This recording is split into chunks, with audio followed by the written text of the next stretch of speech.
live zien natuurlijk. Ja, kan wel. Geen lineaal.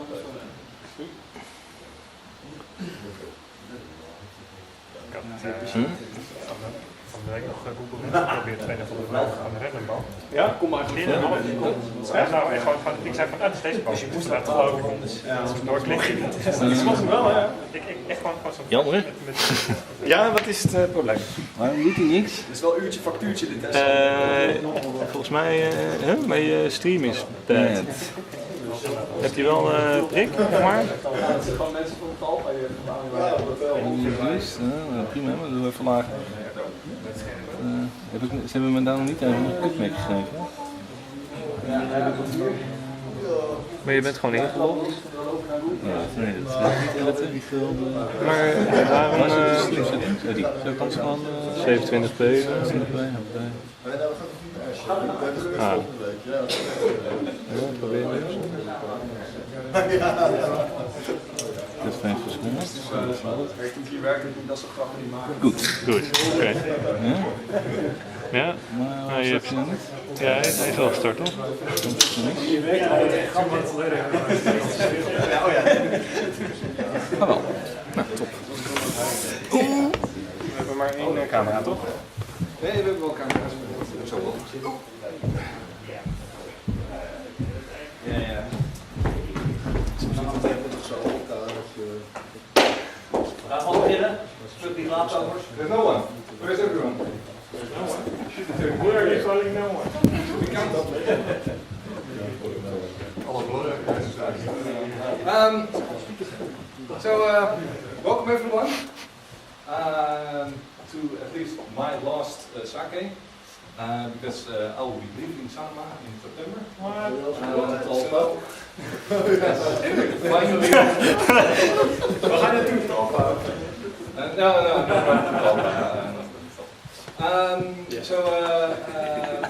I do need volunteers, not only to speak at the next sake, but also to organize it. Since also Christian is leaving. What? It's been a great thing for me organizing this, and it's really a lot of fun. So don't think you can do it or that it's difficult. It's taking a lot of time, because yes, those are both true, but it's also giving a lot of energy, and it's really cool to have this sort of event at Sanoma, where there's usually more people show up, but still I would really like to see this continue after I'm gone and I'm not here at Sanoma anymore. And I think it's such a great event that even people that organized this for many times together with me are still coming over to participate and help me recover the license keys for Wirecast, which brings me to the next topic, the video stream, which will be slightly less advanced than usual because I got a new Mac, which apparently is not the same spec as what I had before, and that contains the license key. And since no one else is here in the building anymore that had the license key, we are now doing it with a one-camera setup. But I think we still have a great program for today, and we have a special guest for opening this episode of Sake. And it's a new corporate CTO. So please give a round of applause for Ken.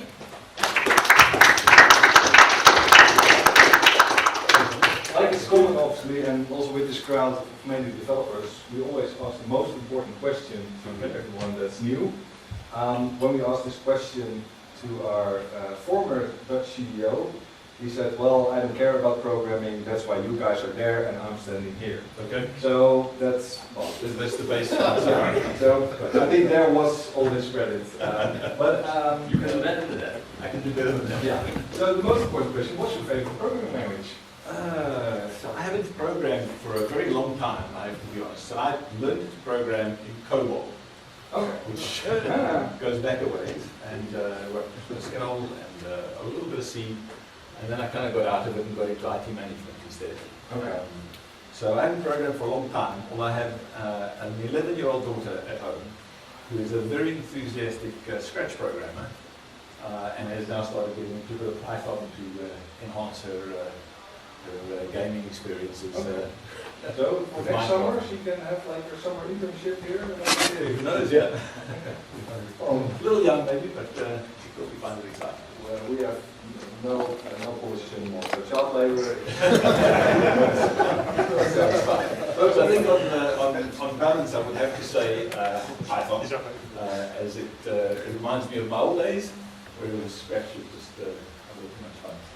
Okay. Yeah. Well, I think Python resonates really well with this audience. So yeah, please give a round of applause for Ken, and he'll give a bit more introduction about himself. Somebody mentioned I've been here for a week now, so I don't know a whole lot about the organization. But my responsibility is essentially the corporate technology functions, so taking over some of the things that Kai was doing, and basically working very closely with the business units to ensure we create the best experience both for the business and for you guys to continue the creative stuff that you do. My background is not from media. I have worked most of my career in fast-moving consumer goods, which is different in lots of ways, but probably similar in lots of ways too. Always leading IT organizations, international IT organizations. I've been based out of the Netherlands for the last 18 years. I'm married and I have 2 kids. One you've heard a little bit about, the other one is studying creative technology in Twente. I have a Norwegian background. I speak some Dutch. I speak plenty of English. I speak Norwegian. Don't speak a single word of Finnish yet. Probably will stay close to that level. Yeah, I'm excited to be here. Lots of opportunity. So look forward to working with you all. Thank you.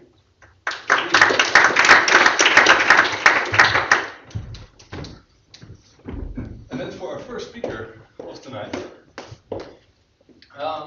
we already have a really successful streak of interns here at Sanoma. There's also the axis of interns now here a bit to the left.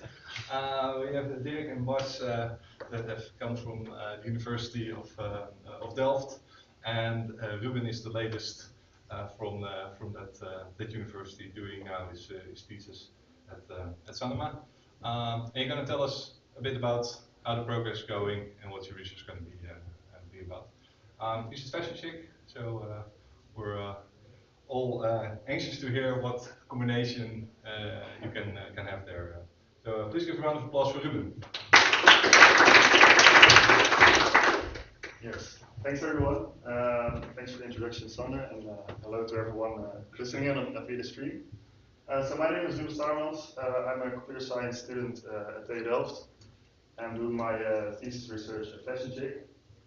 And my thesis title is The Mode-Aware Re-ranking of Recommendations in the Fashion Domain. And I expect a lot of you might know Fashion Chic because you all work at Sanoma, but a lot of you might not have actually used the website, so I'm going to give a slight introduction to it. So Fashion Chic is a fashion website for the current newest trends in fashion. So they write blogs about it, they write articles about it, but they also have a set of products that they view on the website. And these are products from external web shops that they list, and they get paid for every click they send to the web shop. But what they found in the data was that a lot of people don't actually visit the website through the homepage, and that's what's happening most of the time now. Everybody starts their journey on the web on the internet on Google. So imagine you're a woman and you are in need of new clothing, so you need a new pair of pants, and you like the color red. So you type in Google rode broeken, and then you can find Fashion Chic in the results, and then you click on Fashion Chic, and then you enter the website, and you see this. And then you might browse around for a bit, and you might choose some products, you might go through different categories, you might even read some articles, or you might also just leave because you didn't find what you saw, what you needed. And yeah, what's what they found most was that they didn't really know why users visited the website. What does a user need from the website? What is the user looking for? So luckily for me, Sanoma collects a lot of data on their website, so they have a lot of click data. And here's a piece of data that I collected. So of course I only collected data from Fashion Check. And you see on the left, you see the session ID, you see the event that happened. So you see the product view, or you see what type of page it is. You see the categories, you see the scroll information that's happened.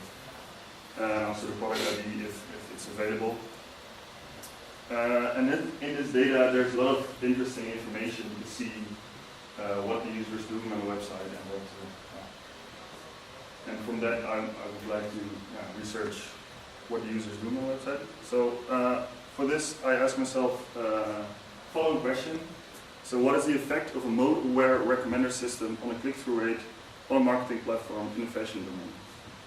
So I call it a mode-aware recommender system because we think the user might be in some sort of shopping mode. So is he looking at for a certain product, or is he browsing around for multiple categories, multiple products? And because of that shopping mode, she might exhibit some.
See what we do with this and how effective the method is in converting users into actual buyers. So that's the third sub-question. And in my proposed approach, I first want to know what type of behavior is there and what kind of modes can we identify. So I found a paper about that, and you can see over here that there are certain types of shopping strategies: directed buying, search and liberation, hedonic browsing, or knowledge building. But what does it mean? So we have, you can see the focus of the session. So what type of pages does the user look at? What kind of variety do we see in category pages, the product viewings, and how many repeat product viewings does the user do? So this is really, really useful because there are lots of categories on Fashion Check, and of course lots of products, so we can really get this information. So if we have that information, as I said in the research questions, we would like to adapt the website. So we would like to adapt the listings. But how are we going to do that? So for each type of shopping mode, there might be a different approach needed because the user intends something different. The user has a certain need from the website. So if the user is looking at looking for a certain product that he might want to buy, we want to know what that product is, of course. So which product is the user interested in? And if then after that the user looks at new listing of products, we want the product to be boosted, for example. And how we check for relevance is on a couple of measures, such as the number of views for products, number of repeat views for a product, the amount of scrolling that happens on a page of a product, and the viewing time for a product. Well, these are a lot of features, and we might not really know which are actually relevant for what the user is interested in. So there might also be needed some kind of checking for correlation between actual click-through rate and these features. And then for another type of behavior, for example, knowledge building, the user is looking at is orienting themselves and is looking at a wider range of products. So for this, I would like to propose result diversification. So for this, you could increase the different kinds of products that are listed on the website. So to get a more diverse view of what is available to the user. And after that, of course, the testing needs to happen. And for this, I would like to compare the rankings that happen with following measures, like precision, which is the true positive rate, so which products that are found to be relevant are actually relevant products. The recall, this is the rate of relevant selected items. And then lastly, the mean risk protocol rank, and this is basically the first item that is relevant, the rank of that, and then divide one by that rank, and then the mean for over the set of listings.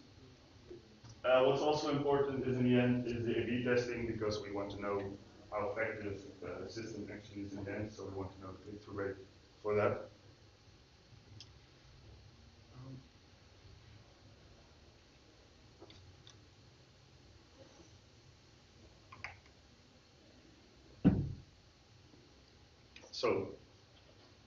So far, I have done a lot of data analysis, and for that, I split the data into sessions, obviously.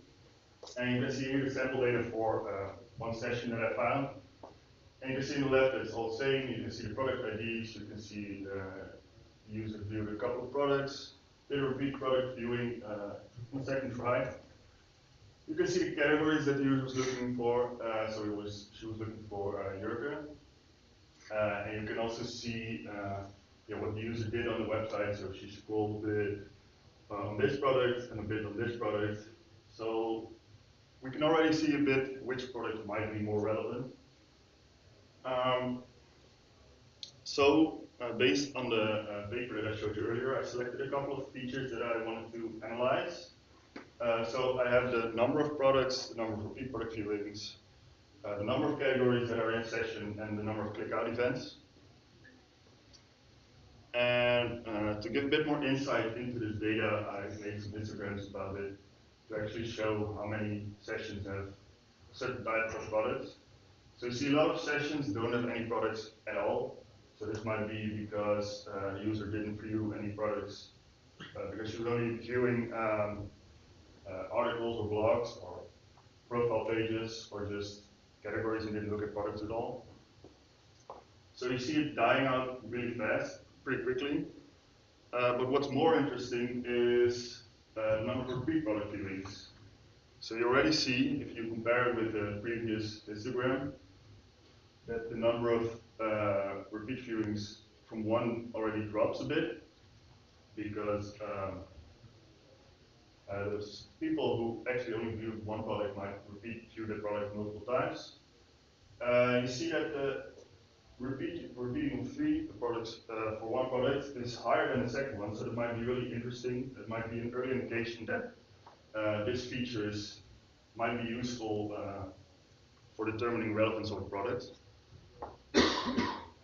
And then we have main categories histogram. So we see that a lot of people only really look at one category, one main category. And then some people only look at 2 and 3, but really dies out soon. And when you look at the first subcategory, you already see that the scale drops a bit and that more people look at multiple categories, so it might be more useful to look at the subcategory. From this initial analysis, I found 57% of the sessions that were classified. So around 40% did not get classified by the features selected on the paper that I showed you earlier. This might be because I did not take into account the number of article viewings, so people that are looking at articles might be in knowledge building, because they're also looking at what kind of products are in the articles. But I did not take that into account yet. So you see a lot of people in knowledge building, 47%, less in search and liberation, and even less in directed buying. So yeah, from that I think that's a really good starting point for me to actually start building a live detection model on the website. And for this, I'm really currently planning on how to do that. So here's the basic idea of how it's going to look. So we have first the front end, and then we have front end send events, click events through the stream. They are put in a queue, and then I have to build some sort of application to read out that queue. But what's challenging of this is when I was analyzing data, I of course already collected all the data that was in a session, so I knew what was happening, and I knew how long the session was. And at this point, I really don't have that information, so I don't know how long it is, how long do I even need it to be, but also what behavior I detect in a session might even change during the session. So that's something I really need to look into and take into account when building my application. And what I also haven't done yet, but what I'm thinking about already is the offline test I need to perform. I of course need to create 2 rankings of the items, but I can't really serve the user those two sets and then let them pick for each set what item they like. So I'm thinking about that I need to collect more data for this. So I think that I need to put the detection model live and then collect data about what ranking is currently put on the website for that session, and then save that offline and then determine how I would like to re-rank it, and then compare it to offline. And yeah, that's basically what I've done so far. I'd like to thank you all for your attention.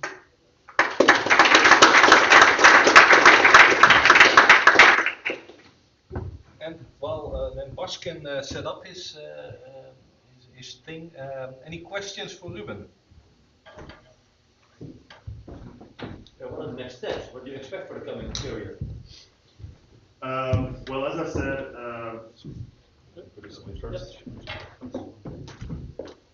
just for live stream, the question was, what are the next steps for the coming period? And as I said, I was looking into actually building a live detection model at this moment. So the things I learned during the data analysis, I want to put it into practice. I really want to build on building that live. Yeah.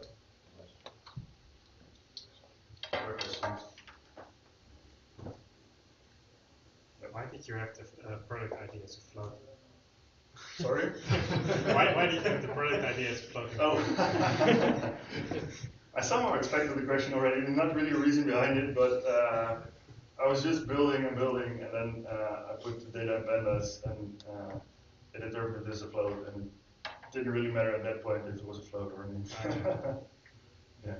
Just. Final question for Ruben?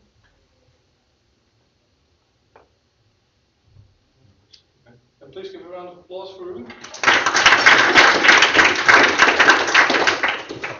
And then to our former intern, now at the Big Data team. Once in a while we also have a developer breakfast. The next session is a developer lunch. And during that session you presented something about this topic, right? No. No? Oh. It was just a way for plugging the developer breakfast. And, it might be a very good opportunity yeah. for that. I thought someone mentioned that they heard your story there and said, "Oh, No, I that told should be a before, show." right? So Okay, then was it all? like an ad hoc lunch. Yeah. So you were having lunch with Paul, Yeah. and then a really interesting idea for this talk came Yeah. about. Please give a round of applause for Bas. Yes, well, thanks a lot. So yeah, I was indeed talking to Paul, which is our security engineer, about some new ways of setting up our big data platform. We're looking into like refactoring that, of course, all the time, but now we want to split off some services there into a new AWS account in the cloud. So then you are going to rethink all the setup that you've done so far. And one of the things that's very common there, of course, is the SSH, which is basically how a developer accesses a remote machine in a way that like he's sitting in front of it, but even if it's in cloud, he can do that from his machine here in the office. So that's a very nice thing, but historically it has always been kind of a challenge to manage that right. So first some background about the SSH itself. It provides a secure connection to remote machines. As I told you, for the ones who have used it, it exists of a private and a public key pair. The public key pair is known to the other host. You keep the private key for yourself. And then it can serve two purposes. It can authenticate and authorize the client, so that's you basically sitting behind your computer on the machine. And the other way around, it authenticates the server to you as a client. Well, what does it look like? Probably for the ones who've used it, they recognize it. If you don't have the right key, then it just says permission denied. You're not able to access a machine that is remote. And to set it up the right way on the machine, so the lower entry is actually on the machine itself, not on the desktop, on the machine of the developer.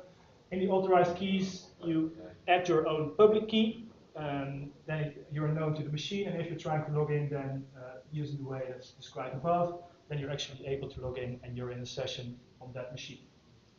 So that's how it works for client authentication. Server authentication are these kinds of screens that probably everyone has seen. So the first time you log on, it asks you if you actually recognize that host and if you trust it to be added to your list of known hosts, trusted hosts. And then if something changes on the machine, it provides a warning and it actually warns you for stuff like man-in-the-middle attacks, which is what it is trying to protect you from. That works basically the same as in the authorized keys that you saw previously, but now on your own machine, you're at the remote service that you know to the known host, so it won't give you that message anymore. But actually in a new era of cloud services, stuff like that, this actually provides some problems because you have to manage these two files, the authorized keys and the known host, which is usually done with Ansible, stuff like that, where you have to manage your keys. If a new developer enters your team, you have to add it to a list of known keys, developer keys. If he leaves, which is kind of the bigger challenge there, you have to remove it, and you have to make sure that it's actually getting removed on the machines as well, so he's not able to log in from his home and do stuff that you don't want there anymore. And actually, in the new cloud era, it can be that a certain IP is allocated to a machine. That machine is taken down, and then a bit later, a new machine pops up and actually has the same IP. And then you get these strange-looking warnings about man-in-the-middle attacks, where you are actually spinning up a new machine in a cloud environment, which is perfectly fine. It's just what you want. So there are some challenges here. And also there are challenges with the security of the keys. You don't have any insight in how a developer manages the keys on his own machine. There is no additional layer of security like two-factor authentication that you want to have there. So all this stuff makes the whole old setup kind of error-prone. But actually there is a part of the SSH protocol that can support stuff like this, in which we have been looking into recently, and which is what I'm going to introduce to you, and that is SSH certificate authentication. So it's actually part of the Open SSH since 2010 already, so that's quite old, it's quite stable already, and it's used a lot by big companies, and it's promoted by Facebook on this blog that is just available online if you want to have a look for it. So it's actually used quite often, but it's not that well known. At least it wasn't known to me before I encountered that blog. So this is basically an opportunity to show you how it works. So the big point here is that there is a new entry introduced, which is the certificate authority, which you see here. And it must be managed. That's where all the user management is taking place. So that's a new point in the infrastructure that you have to manage and that you have to control, but it provides a lot of advantages. So the authority actually has a private and a public key pair. The red one is private and the green one is public here. Just like you have on your local machine, it's actually the same kind of keys, so nothing changed there. And how it works then, for instance, with client authentication, is first you have a server somewhere in your cloud which has a public key already, which actually it gets when it's starting up already, so that's not a big of a challenge to get it there. And then that server makes a request to the certificate authority. So basically what he's trying to do is, based on its public key, it's trying to get a signed certificate. Oh. Well, not showing it here, but it should be the case. It's trying to get the public key. Oh, sorry, I'm making a mistake here. So it's trying to get the public key from the certificate authority here. So that's something that's just publicly available. It's no problem at all to have it on the server. It's just can be known to everyone. But of course, there's a private key attached to that public key, so that can be used to authenticate users that are trying to connect to the client, to the server. So then a client, which has a private and a public key pair on its own, just like in the current situation that you already have, wants to get something that identifies him to the server as being trusted, and that's actually a certificate. So to get a certificate, the client makes a request to the certificate authority, and the certificate authority uses the private public key pair to sign that certificate. The certificate in itself is not private in any way, it's just public, and it's signed with the private key that's only known to the authority. But when that certificate is available on the client can then make a request to the server. And because the server has the public key from the authority, it can determine that the certificate that it's getting from the client is signed by the private key from the authority. So that's a way for the server to identify, without knowing anything about the client, without adding an entry in something like the authorized keys file, to authenticate the client on the server. The only thing is that both parties have to trust the certificate authority, so that is like the point that has to be secured. Shouldn't be available for anyone to create its own certificates, only via a controlled access path. And as you can see also, at the moment when the connection is made, there is no need for the authority at all. So that it's not a single point of failure of any kind. Once the client has a signed certificate, there's no need to contact the authority anymore. For the server authentication, it works the same way. So the server has a private and public key pair of its own. It requests the authority to get a signed certificate there. And when a client wants to connect to the server, it gets the public key from the authority to make sure that they agree on the same private key that's stored in the authority without actually exposing the private key. And then it makes a request and it checks that the certificate is indeed signed by the private key that he has the public key from. So that's basically how it works. So the certificate authority now becomes a major part of the whole SSH setup. That makes for an additional management point, but it also introduces some nice additional features, especially in the cloud environment that we have now set up. So for instance, for this I created a Python library that is basically running in a Lambda, although because you have to use the SSH library, it can be run only in the Lambda, and I have to call a Docker script as well. But the advantage here is that we can log everything that is happening in that Lambda function to, for instance, CloudWatch logs here. So we can see who is requesting certificates, which servers are requesting certificates, so we can trace all the user activity which is going on, centralized, so that's a big plus here. We also store actually the private and public key pairs in the AWS parameter store, which enables us to, if somehow the Lambda goes down or the Docker goes down, admin developers who have access on the parameter store can still run a local version of the certificate authority, can get their keys signed there, so they don't actually have to use a service in the cloud. That's only for the developer, for the admins.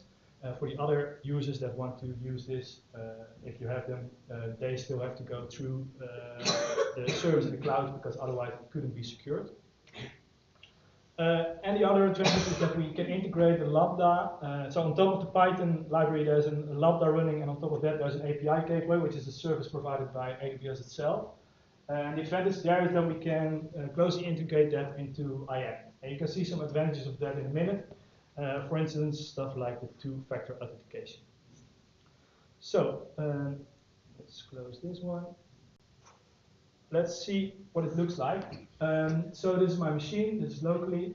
I can show you here that I have a certificate already here, which I generated yesterday. And you can see that because there's a valid time range, which was yesterday evening. And you can see that it's only valid until 5 AM this morning. So actually, it's not valid anymore. So if I use that to connect to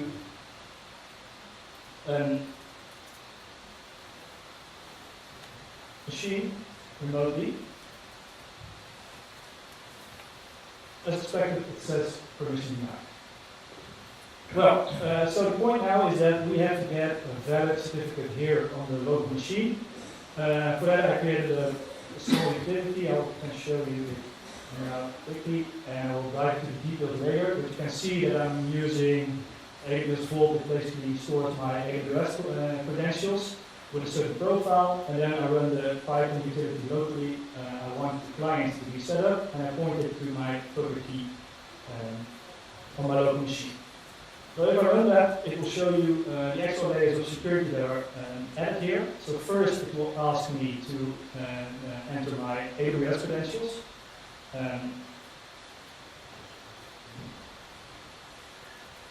So this is normally stored in a credentials file on your machine. But in this case, I've added it to a vault, which adds an extra layer of security because if you just enter my machine without my knowledge, by leaving on my workspace, still have to enter a password to use those credentials. And here you can see it asks for an MFA token, which you don't add here. So that's just a one-time token to log in. And then it should all go well, it should take a while, basically, to API request, changing the files locally, then everything's fine. No errors, so if I look into the certificate again, I see now that it is a new certificate, it has a different valid time range, actually it's valid now. So with this, I should be able to log into the machine. Here it asks again for it asks for the key on your private SSH key. So actually the normal levels of security that you want to have an encrypted private key on your local machine are still valid, still useful. You can't enforce this, but it is still useful for the developers to do that locally. And there we have logged into the machine. And as you can see, there's no message that the host is not known. So how is this set up? Well, basically, it all works based on a simple setup. So this is a CloudFormation template of how I set up the machine that I just tried to access. It's nothing very fancy here. It's just there's Ubuntu. It's just entered into there's an instance profile, which we'll see in a minute is required to do the request to the API. But the interesting part is here. Using user data out of run script, where we simply get Python out of there. We install AWS utilities, and then we download which I call the SSH utility that I created. We install it locally, and we ask it to configure the host for host validation, client validation, and make sure that we have an authorized principal, which I will also show you in a minute, which says that we have user Ubuntu, and we allow everyone who has the group via admins in their certificate to access. So, to show you how it works, you see here, again, the content of the certificate that I created. You see here, all the principles here. So this basically identifies me on the host. And it says here which username I have, but also it shows two user groups. So the beta admin groups is the one that I find in the template here to be able to log into the Ubuntu user. So that's how it works on a remote machine. If I look into the SSH configuration, we have a folder called All Principles. And here we have a Ubuntu user, and every time the Ubuntu user tries to log in here, it opens this file. And there it is configured that the group via admins is allowed to access this user. So that's the way the user is actually authenticated on the host, which makes it very easy to add certain user groups to this file and just make them available on the host. You can use different user groups. And these user groups, which is also an additional challenge of the way this is set up now, are actually managed from IAM. So what happens in the lambda function is that the username is passed on in the lambda function, and the username is used to ask AWS, hey, which groups is this user part of? And then, for instance, here you see the via admins via SSH group. So it moves the user management from stuff like Ansible or whatever you're using to track your users to where you actually already are managing users, in our case, on IAM. And you just add a user group to make to allow the users to access hosts by SSH, which is a big plus there. Another thing is that the API gateway is the extra layer on top of the Python utility, and it's already neatly integrated with IAM and everything there. So you see here the endpoints that we have. We can have clients where we can ask for the public key and get their public key to sign. And the same we do for the host. And for instance, here in the sign method,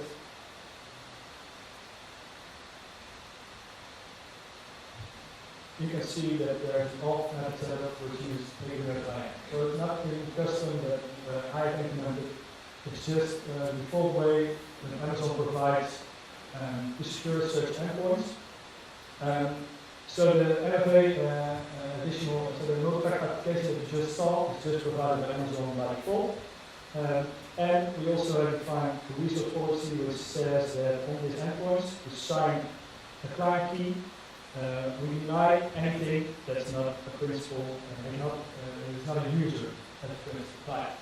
Which means that, for instance, if you have a host that has a role that can access this API gateway, it's not allowed to get its certificate signed, its public key signed because it's not a user. And the same, you can see here, that to get the client signed, you actually need the multi-factor auth to be present. So you can't circumvent it by being some kind of admin who doesn't require any multi-factor authorization. No, you get a explicitly deny them, you have to provide a multi-factor to be able to get your public key signed. What does it look like on the client? So what does the via SSH utility actually do? Well, for instance, as I showed you earlier, in the old case you have to add entries to your known host to be able to circumvent the message about the strange in the middle of the text, stuff like that. So what it does now, it still has a known host file, but it adds new entries which basically say that there is a certificate authority that we define. It defines a range or a wildcard for the domains that it's used for. So here, for instance, on the IP range, so 10.10.162, which is the range that we use for all our instances. It says that if SSH counters a request to get IP, it can use this public key for the certificate authority. So that's the way that SSH knows about the public key of the certificate authority, and that's the only entry that you have to add into your known host file to make this all work. And that's basically how the client authenticates the server. Well, that's basically how this works on this side. I'm also going to show you here. So the users here have policy text. Here is an SSH invoke client, which is an IAM policy, which actually,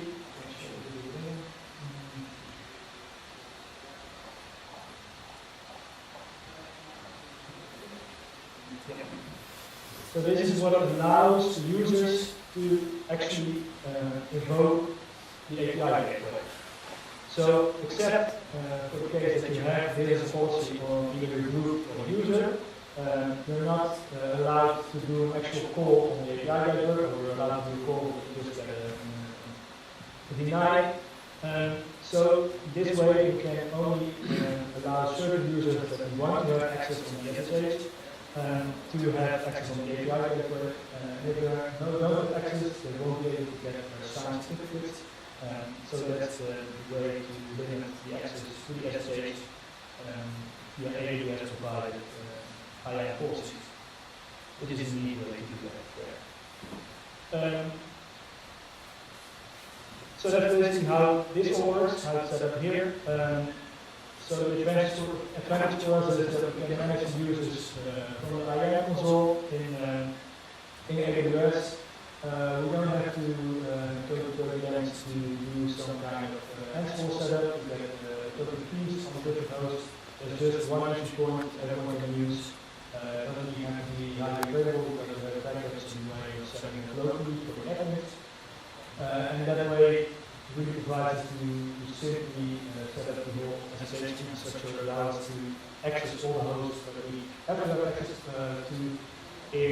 Actually, our baking is into base mixes. We get AMIs at the moment, so it means that basically we get a warning something like 40 seconds after the instances come up. So that's a really nice way, without actually going to any answer play calls somewhere on a central machine.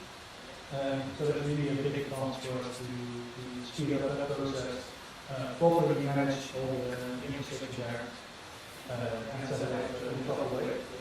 So that's how it works. If you have any questions, feel free to ask, and I'll try to get answers to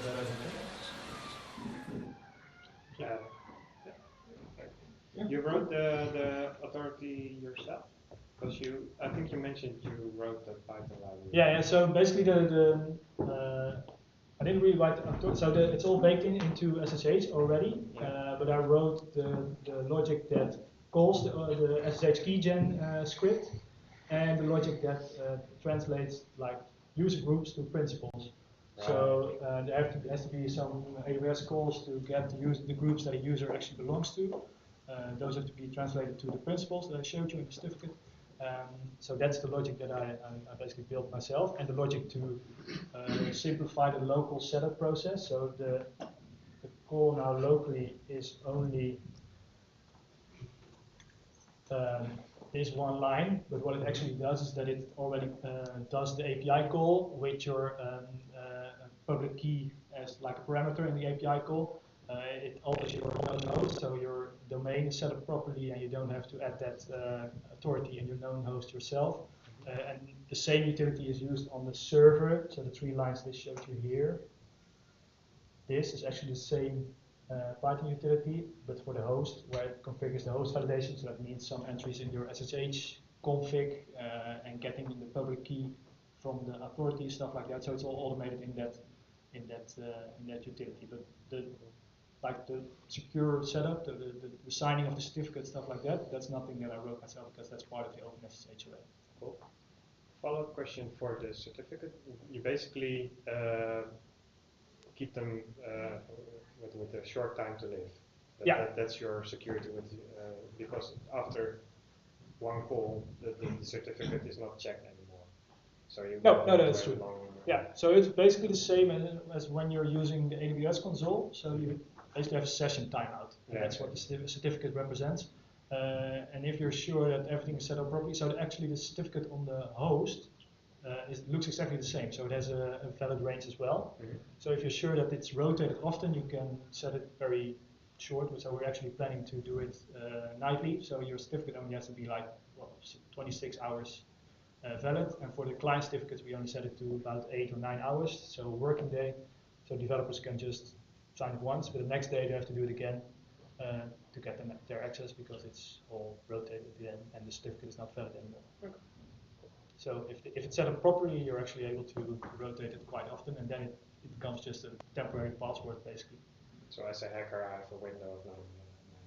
Yeah, indeed. So And of course, still the responsibility to secure private keys and stuff like that still lays with the developer. But this ensures you that indeed, if you have an open window, or if you don't know that your private key has been leaked, it's only useful for a day, because then the certificate is not valid anymore.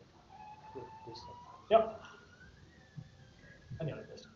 Well, I think this is very interesting because you have one central place for logging, and it makes user authentication much easier. It's easy for the user. Yeah.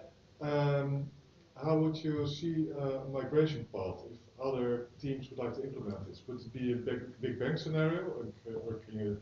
No, actually it doesn't, because well, this is set up. The old way still works. So if your public key is set up in the authorized keys, then that still works as well. So you can start using this for some users, or your power users that can do anything basically, and still leave the old public keys there to enable them to do it the old way, so to say. So there's no big bang required. It's just they can live alongside each other. Sounds cool. Yeah. Are there any teams that would like to use this? Paul already wants to use it? Yeah, that was also going to be my question. Yeah. Where can I get this? So actually the utility that's used for like client is a public repository on the Git. So there's nothing special here because it's just setting up everything locally. For the authority, so the certificate authority and the setup there, well, you can just contact me, of course, and I can refer it. So it's a Python library, but there is some stuff that needs to be set up properly. And I think some parts, because it's not thoroughly tested and stuff like that, some parts are specific for our setup at the moment still. But there is nothing that requires much work to generalize it. So it should be quite easy to distribute this across the company, I think. So feel free to contact me, and yeah, we can have a look at it. Yep. Really cool, really nice work. Please give a round of applause.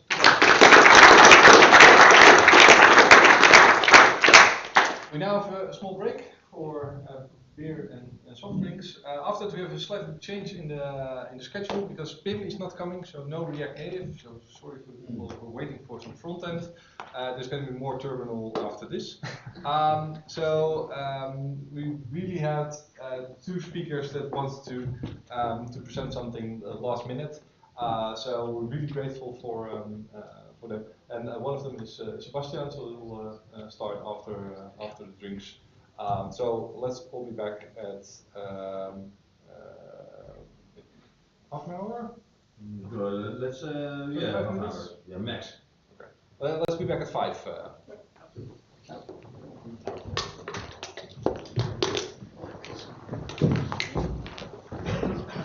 Ja, geen wachtmuziek. Wachtmuziek. Je hebt wel wachtmuziek. Je hebt wachtmuziek. Ja, want Sebastian moet naar huis. Kunnen Sebastian even vragen? Als je dat hebt, of moet je naar huis om je U-lamp even te geven?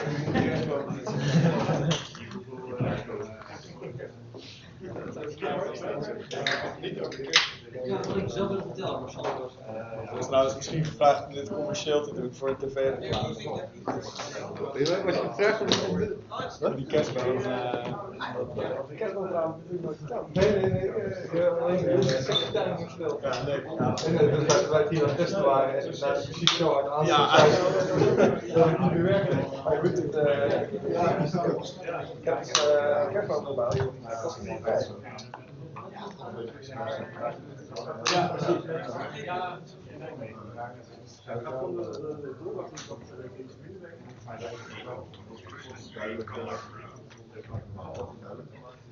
ook niet dat we ook even de stof Oh ja.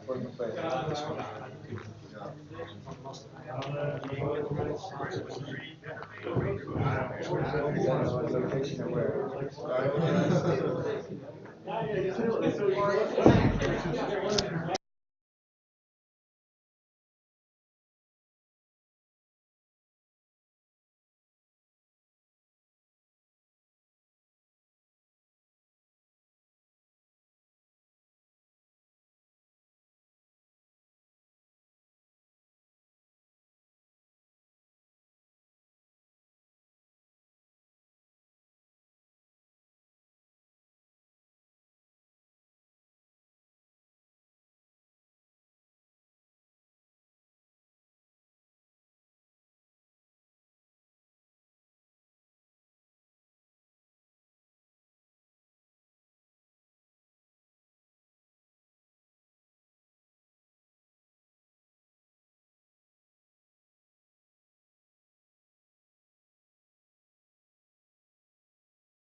Je kan het.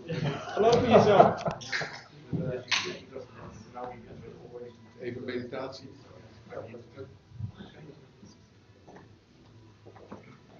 Dansles? Is er dansles? Ja, nee, serieus. Ik liep daar. Maar wat veel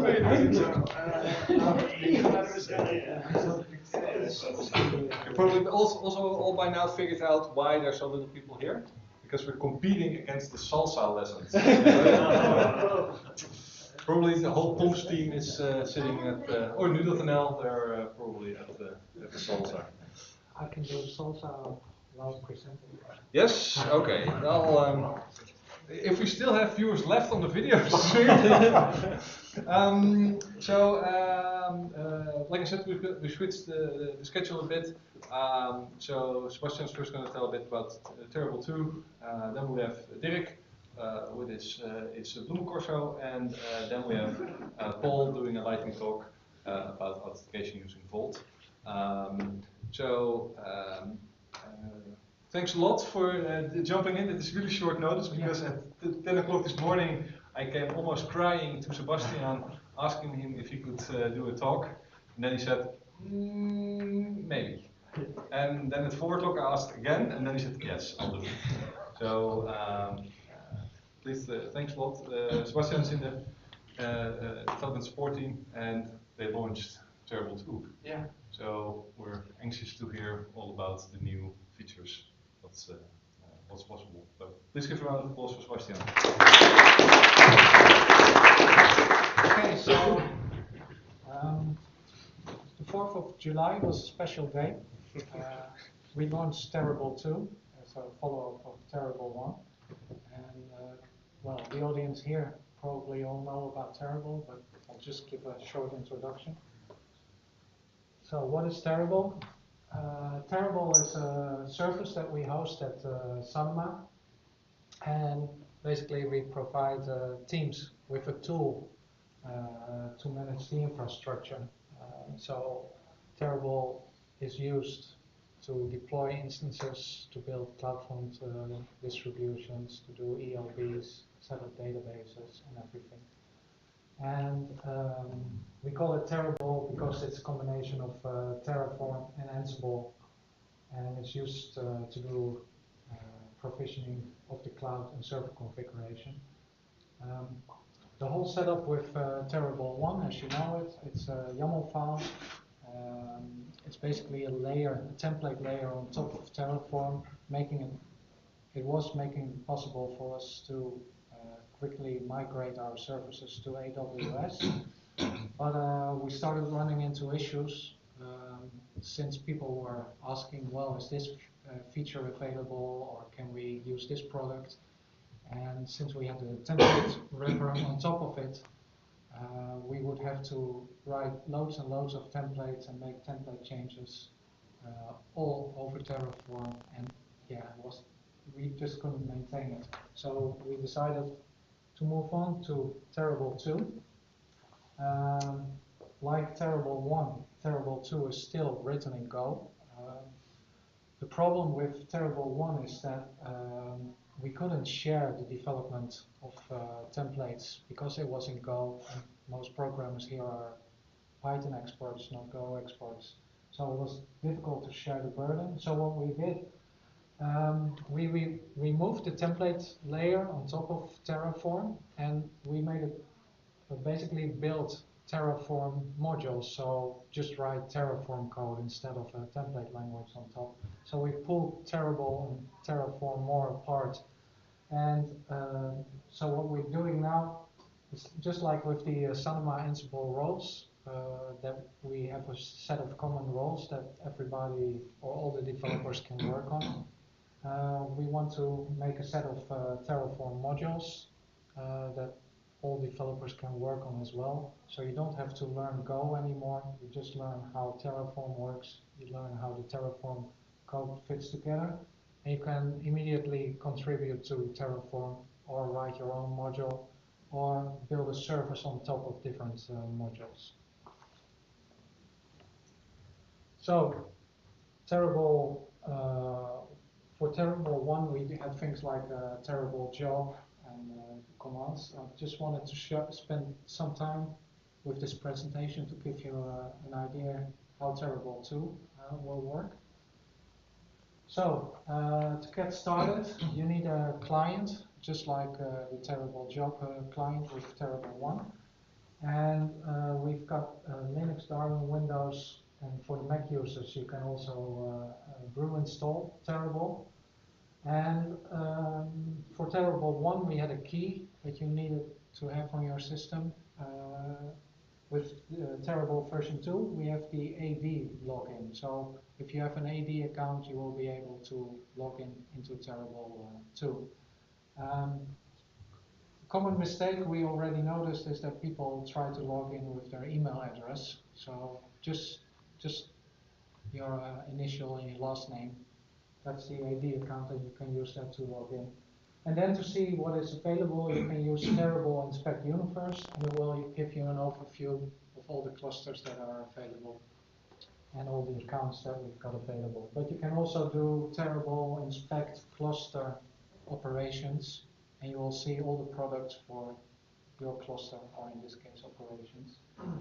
And you will see what kind of hotkeys there are available, what kind of accounts you've got available. Because with Terrible 2, it will be possible to deploy across accounts. So not just in the Sanoma NL accounts, but if you've got separate accounts, you can also deploy in those accounts. But of course, the big thing when you're going to start using it is the first thing you're going to ask yourself after you have logged in is how can I start using Terrible 2? I've got a new product. For now, we're not converting products yet, but just creating new ones. So if you want to start using it, you need a cluster admin. And a cluster admin is like with Terrible 1, the person in charge of creating products and adding users to products. So you're going to need to ask your cluster admin to create a product. And there you can see Terrible admin create product core services, really good new product it would be. And that will create a product.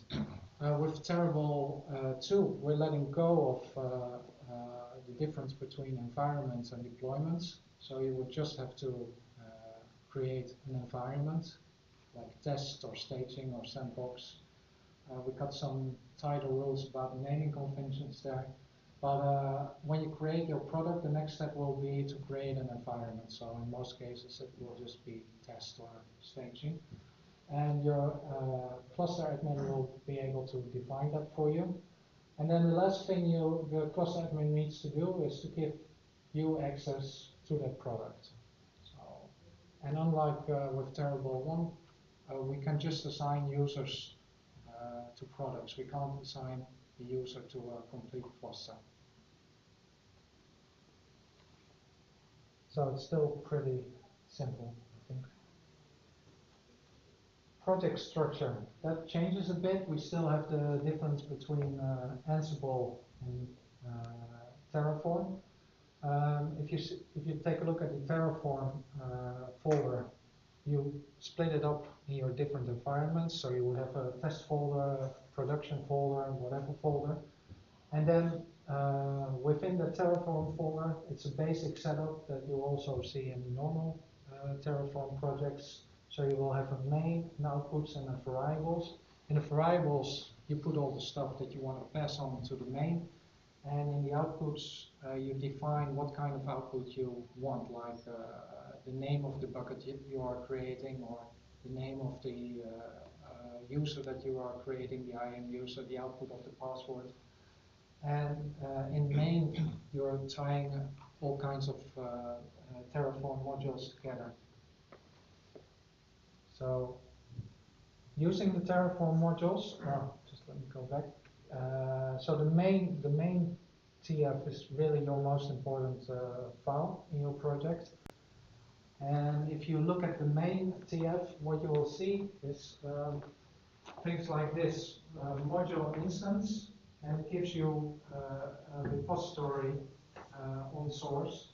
So that's basically a collection of modules that we've already written, like we've got a module for EC2, we've got one for RDS, for CloudFront, for S3 buckets, like all the standard stuff you are using already.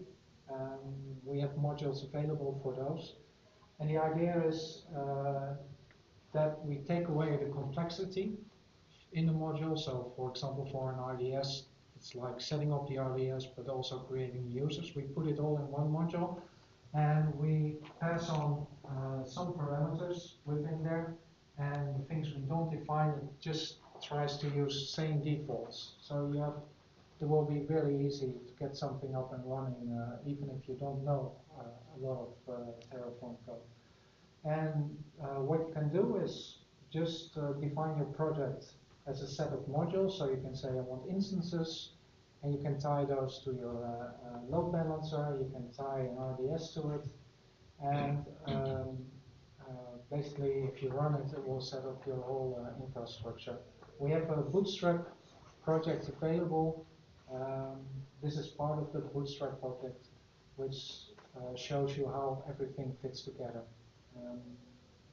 For example, the stuff that you put into the outputs TF, you can pass on to Ansible, and you can use in your Ansible code. So what does a module look like? I already explained a bit. We take away the complexity as much as possible.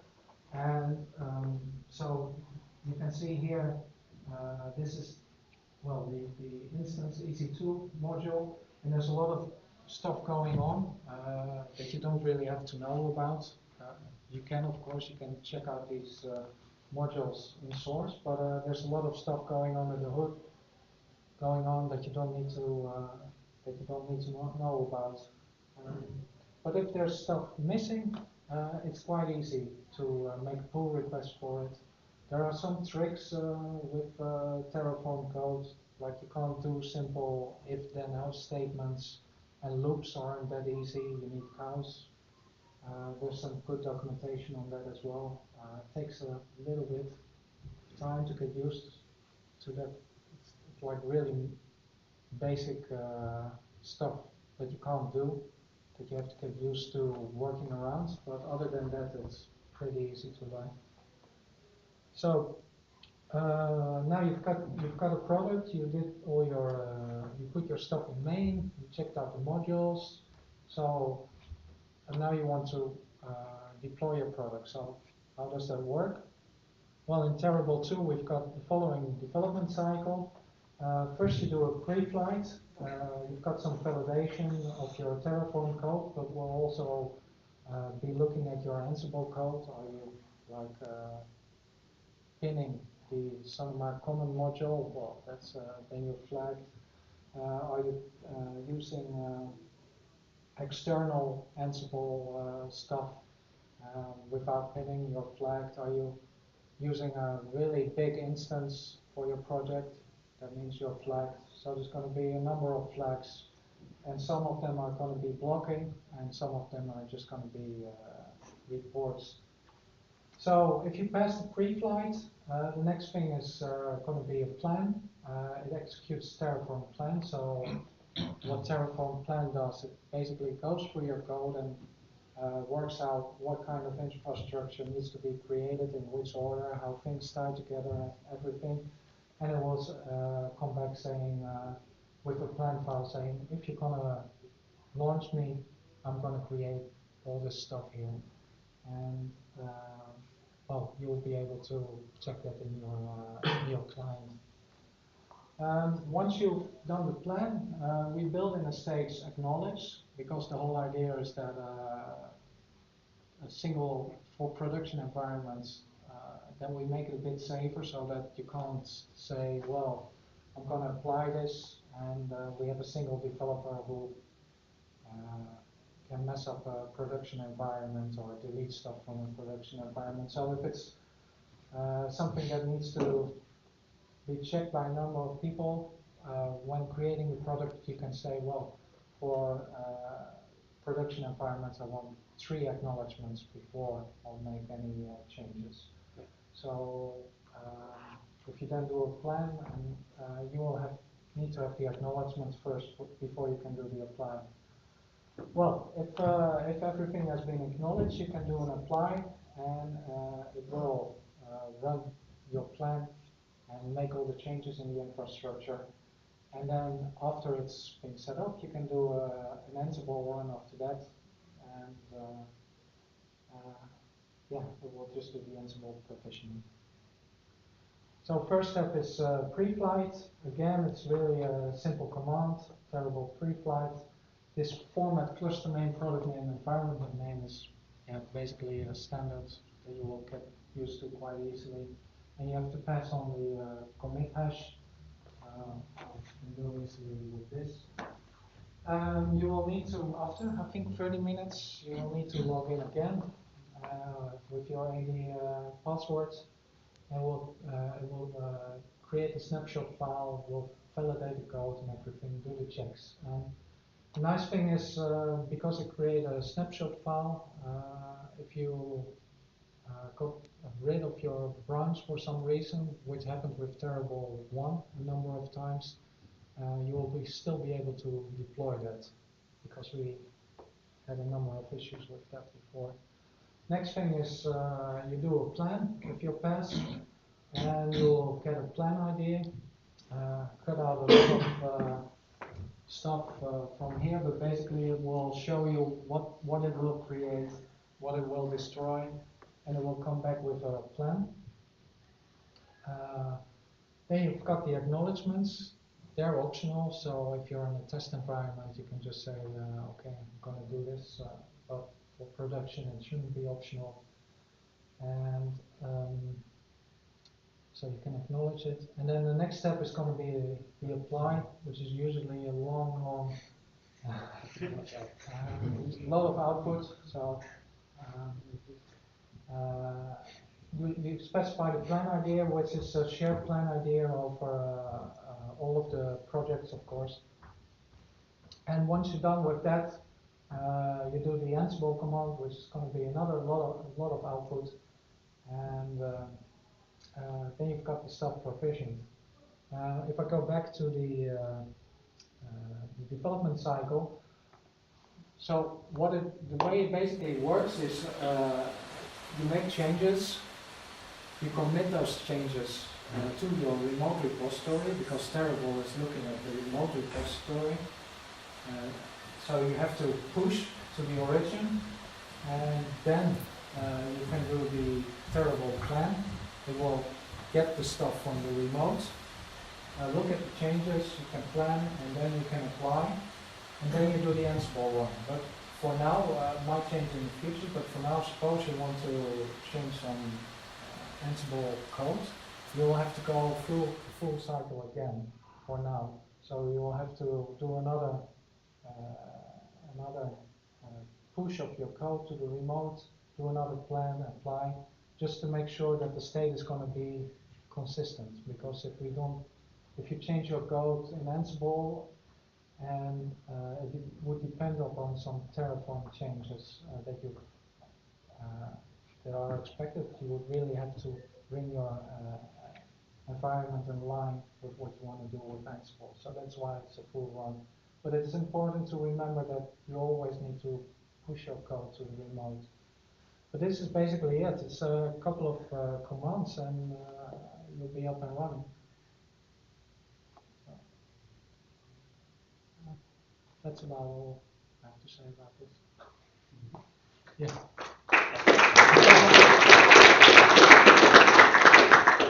So if you have no number of users who must acknowledge, then you can just do the plan apply yourself. Yeah. That's good.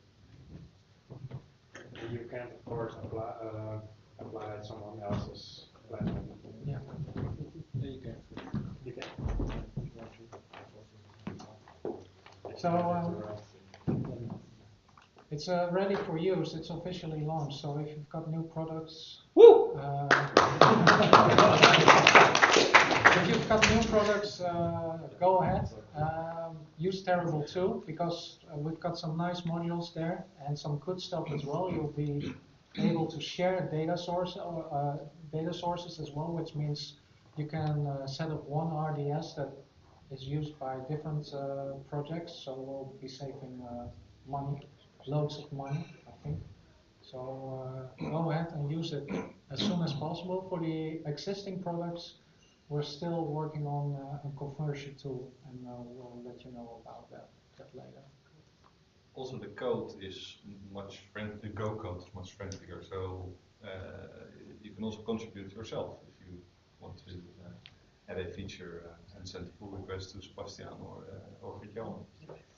So, any other questions? No? Who's going to use it tomorrow? Yeah. For which one? For me too? Ah, nice.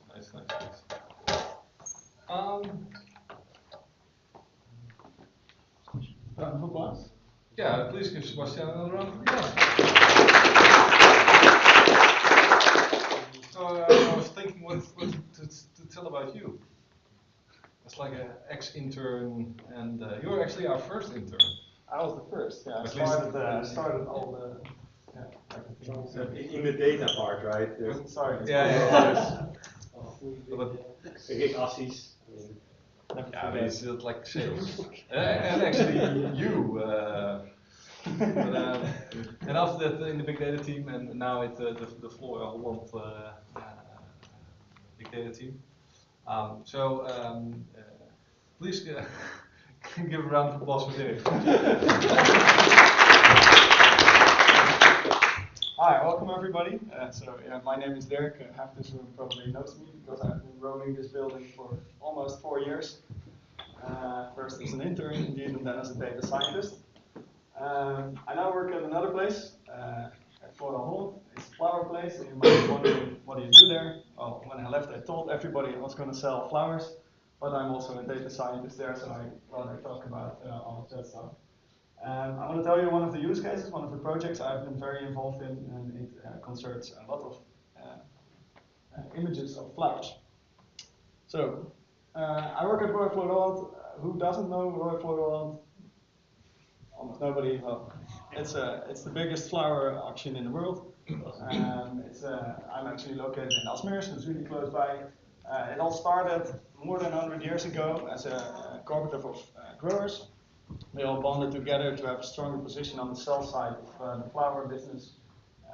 It's been very old, and today I think we auction 6.7 billion plants and flowers every year, so it's quite a lot. Some other interesting facts which I want to share is that we receive 50,000 tourists every year that come watch at our Alsmeer site. If you want to come, it's really close by, and you can just walk in. Basically, it's not much security. The service area, it's open. Like all the buyers are also located there. So. The service area of all auction buildings combined is bigger than Monaco, so it's pretty big. And then Alsmeer building, which I work in, is actually the biggest one, biggest building in the world by surface area. There's 4 bus stops at that site, and if I walk back to the cafeteria for lunch and back, I walked 1.5 kilometers. So it's really sometimes it's nice, sometimes it's not so nice. But yeah, it's very big. Like the scale is very big, and you can also see that in this picture, which is one of the flower halls, where all the pictures come in and are distributed. This is just a small portion of what we handle every day. You can see flowers as far as the eye stretches, and it's a lot. How does the auction process work? Well, all these plants and flowers. Oh, I'm actually getting a bit nauseous from the screen movie. What you see is all kinds of buyers here on the stands, and they see what's all on the clocks. There's 6 of these halls, and there's 35 of these clocks, and all the goods are auctioned on the clock by using the Dutch auction system. I will tell you later what it is. And what you see here is that all the goods come by. That's also actually what's on these clocks. And they basically buy it. You can see the auctioneers sitting on top of there. They are leading the auction, so they talk to the people buying it.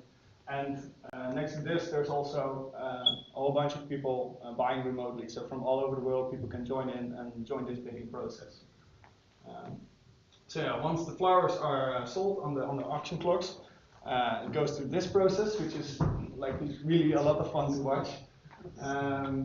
This is taken by a colleague of mine, this small video. What happens is that people might buy one of these cars, and what they then do is they bring this car is positioned there, they bring it to the box of the customer who bought it. So it will be delivered at this box.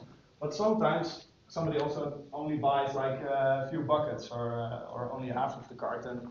So these people, they actually distribute it across all of these boxes, and they bring it to the persons who sold it. So this is going on every day. Auction starts at 6, and then this goes on. So I think their target is always to be done by 1, I think. But yeah, this is today. It actually started a long time ago, as I said, in 1911. In the end, the first auction. Well, there were many auctions, but they all merged now into what now is Photo 1. But the first auction that was founded was in 1911. And what they did, they went to a bar, a pub, and they brought all the flowers over there, they put them on the pool table, and then this guy would stand on top of it, and he would basically just start showing products and shouting prices. And what he would do is that he would over time lower his prices until somebody wanted to buy it for that price. So basically the first one that says, mine, I want these flowers, go buy it for the price he just mentioned. And this is called a Dutch auction system, and that's actually still used today. So of course things changed over time. So here you have already, there's the notion of a clock, and you also see all the goods come by in front of the clock. And what now happens is that clock starts at a high price, goes down, and the first one who again wants to buy the flowers at a certain price point is able to buy them. Now this got a bit modernized of course over time, so this is already a bit later. So now you have the stands where people sit, and this is already a bit more modernized or automated. Of course, this process went on, so this is already a bit more, as I've shown you before. People sitting on the stands, there's a digital clock, this, and the goods come again in front of the clock. And nowadays it looks like this, or I just showed you a video, this is also another hall. So you now have this fully digitized system, and people can log in remotely on their laptops, and they see a version of this, and they can join the bidding process.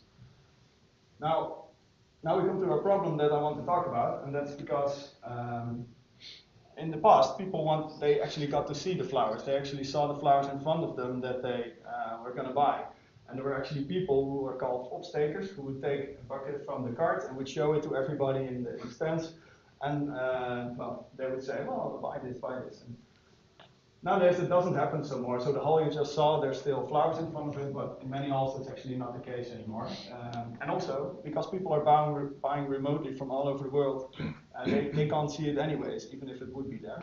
So it becomes more and more important that the growers, the people who grow the flowers, deliver a nice picture of their product that they're auctioning. And well, this is sort of a problem because they're not always very good in making a nice picture. And so for Holland is starting to enforce rules on how the picture should be taken and what should be on a picture, so that the pictures are very similar and you can compare the products. That's a good thing for many reasons. One is that the pictures are also used on websites for the customers of our customers. And if you would have the same product and everybody would make their own flashy pictures, which is actually what is happening, well, you would get this whole rainbow of flowers on your website, and it's not really good for sales. And also, if you want to compare these flowers on the clock, it's very hard if everybody takes it differently. Like you wouldn't know the scale. Now there's a tray behind this, but you can't really tell the scale if only this thing would be on it in the picture. So yeah, sometimes there should be, for example, a ruler on the photo to show this.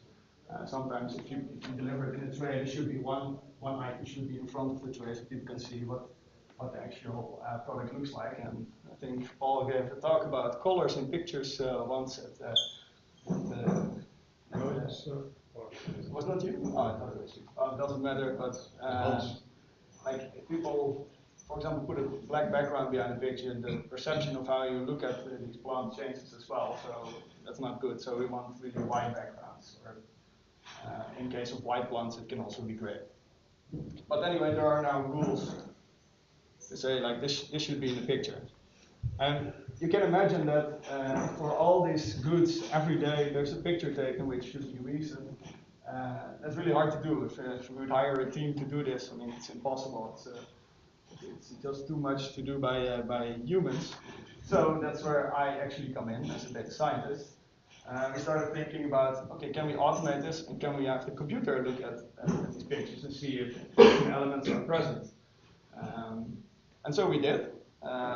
So we use something that's now very hip and cool in data science.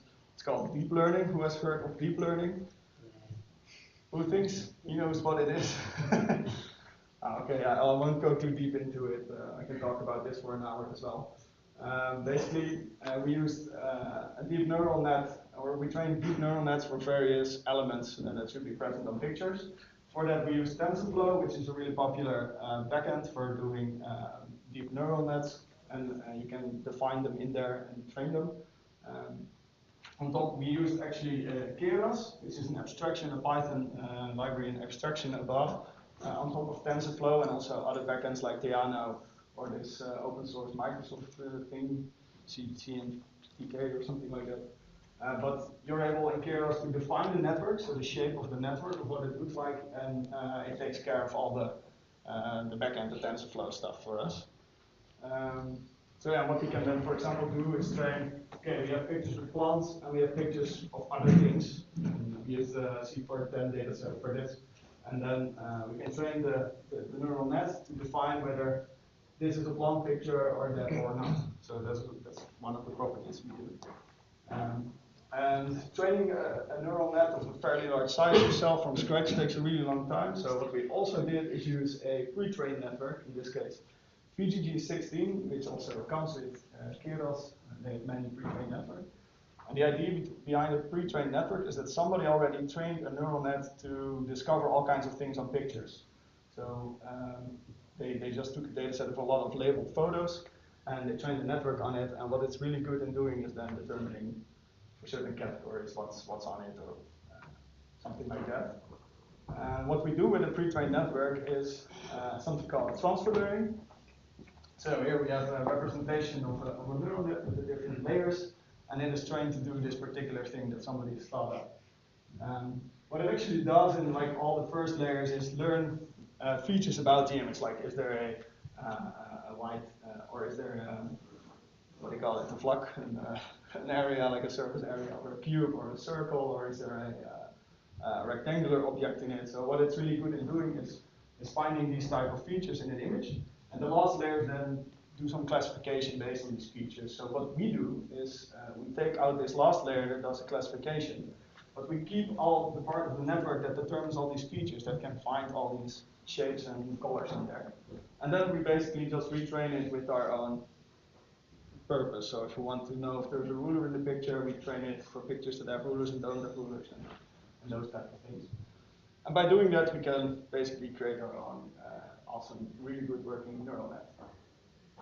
So what we did is we put this whole thing in a console application, so we can basically point it to a data set with labeled photos, and then it will train a neural net for us. So it's really, really easy for us to train new models. Now, our team really likes to give names to services and components that we build.